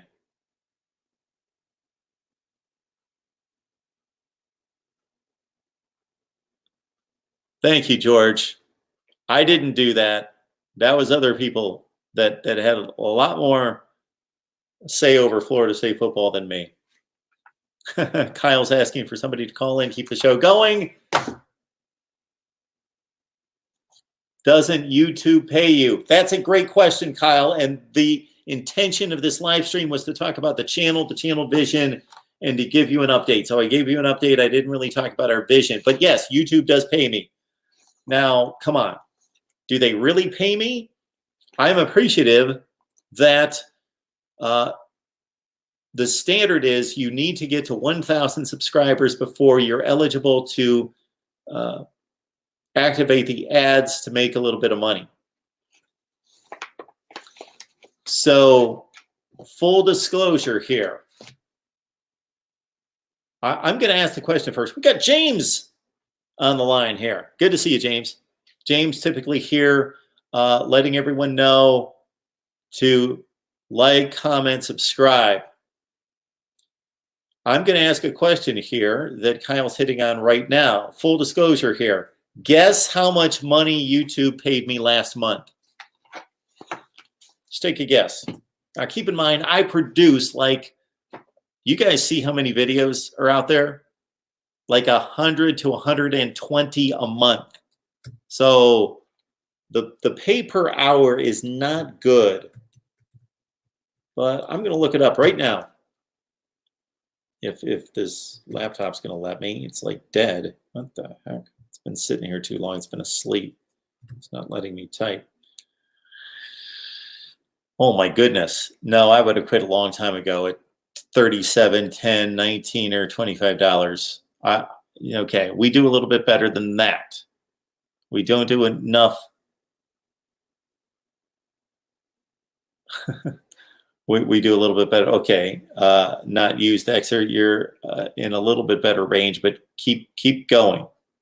Again, consider this. This is not nearly enough to survive on. Not anywhere close to survive on, especially at my age, considering that I make decent money at what I'm doing. And if this laptop would help out, I'll look it up. Okay, I'm going to have to look it up here. So it's gonna be obvious that I'm looking at another window here. But we're going to do that and get that number to you since I promised. On our main channel, somebody, oh, never mind. On our main channel,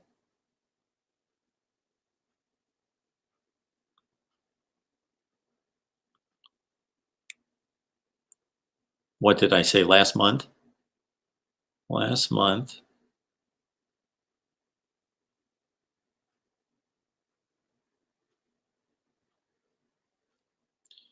Analytics in the month of February.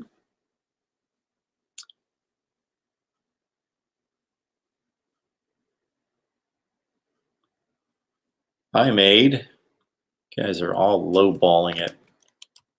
I can't, and consider I probably put 40 to 50 hours into this. Yes, Cheryl, takes a huge chunk.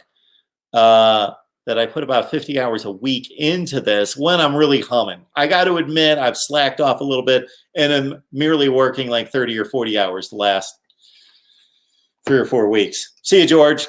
Thanks for joining us. Here you go.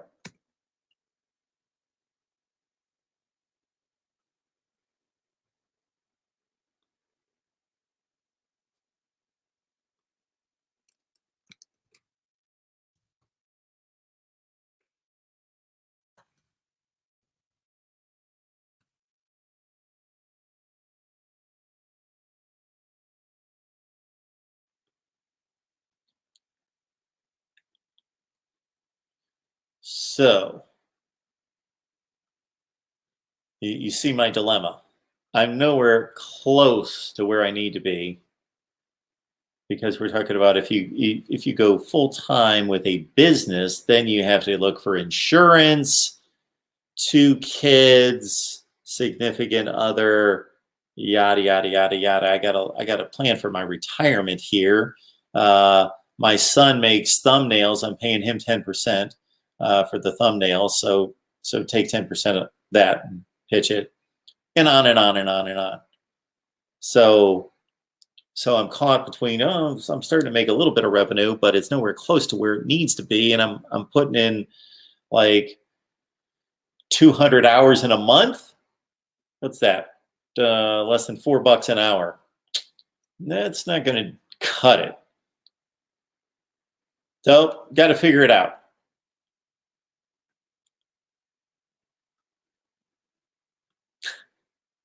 There you go, Kyle.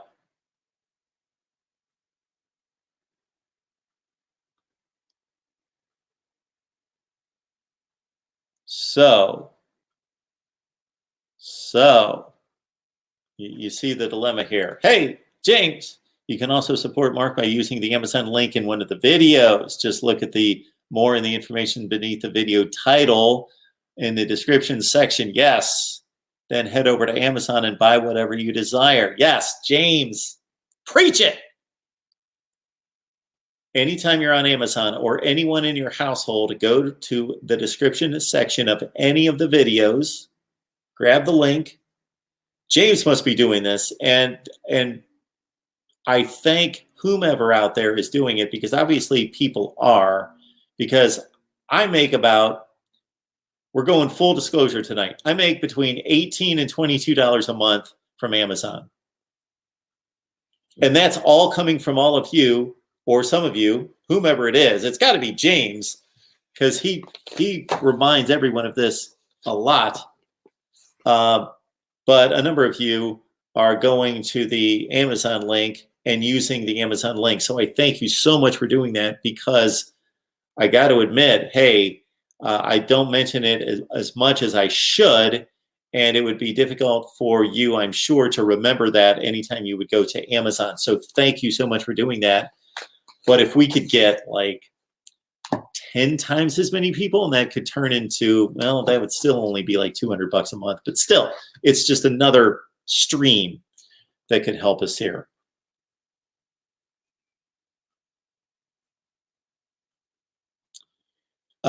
Austin, I believe that is also counting the donations in the super chat. So that's the total income from YouTube, counting the ad revenue money plus the super chat donations, which I don't get a ton of those. And that's fine. Actually, it would be better if you guys want to give me donate directly to the channel, that you would go straight to Venmo or PayPal. So yeah, we're still trying to figure this whole thing out, because I'm kind of caught in the middle. I don't want to work 100 hours a week for the rest of my life, but I want to make this happen. So we'll keep at it. And that's one of the reasons why I came on tonight. And we need to do more live streams. I know we need to do more call-in shows, and you guys need to know when I'm going to be here. And again, that's going to be Sunday night at 10 o'clock Eastern time, and that's going to be Friday at noon Eastern time. And hey, I will do more than that. So you guys are amazing. Cheryl, yes. Is it worth it, Mark? I asked that. I got to tell you that for the first time, now there's been many times that I thought, oh man, I just did this for like 14 hours today. I love it. I love college football. I love talking to all of you, but I was like, sometimes when it's Saturday night and I'm bleary-eyed after watching football all day, and that is not a burden by any stretch, watching football all day. Believe me, as you guys know, I'm not complaining about that. But then I did like, 2.5 hours after doing like 5 videos, and then doing like 2.5 hours on here. And that's even a bad example, because that's not the grunt work. That is not the grunt work. But La Potencia asking about the Major League Baseball season. But I think, so it's never really crossed my mind, should I quit? That has never been a serious thought in my mind until the other day. I gotta say, I was doing something, and I was on the phone with somebody, and there was just a myriad of things coming to mind that I really needed to get done and to be able to accomplish, to take this where it needs to be sustainable. And I just thought, I had about 5 minutes where I thought, do I just quit right now? Do I just let it go right now? So very poignant comment there, Cheryl. But I appreciate it. Cheryl's a great Just a great support, as many of you are.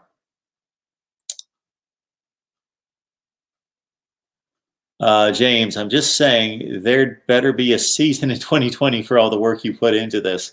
We will be doing like a virtual season if that happens. We'll be playing the games in our heads, and we will be talking about, oh, this would have been the week Ohio State and Oregon played, and LSU and Texas week 2. Who would have won those games? And we would have argued until, but that's not going to be fun. We need games.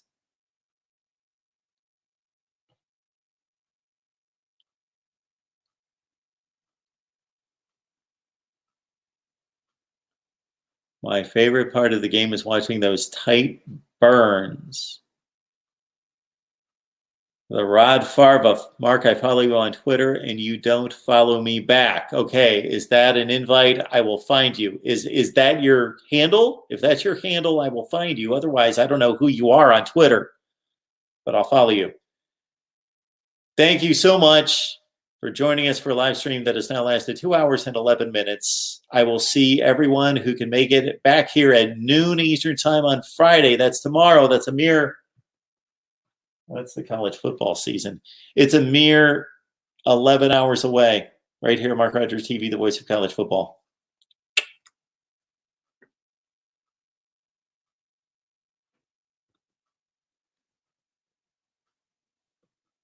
Okay, we'll try Cash App.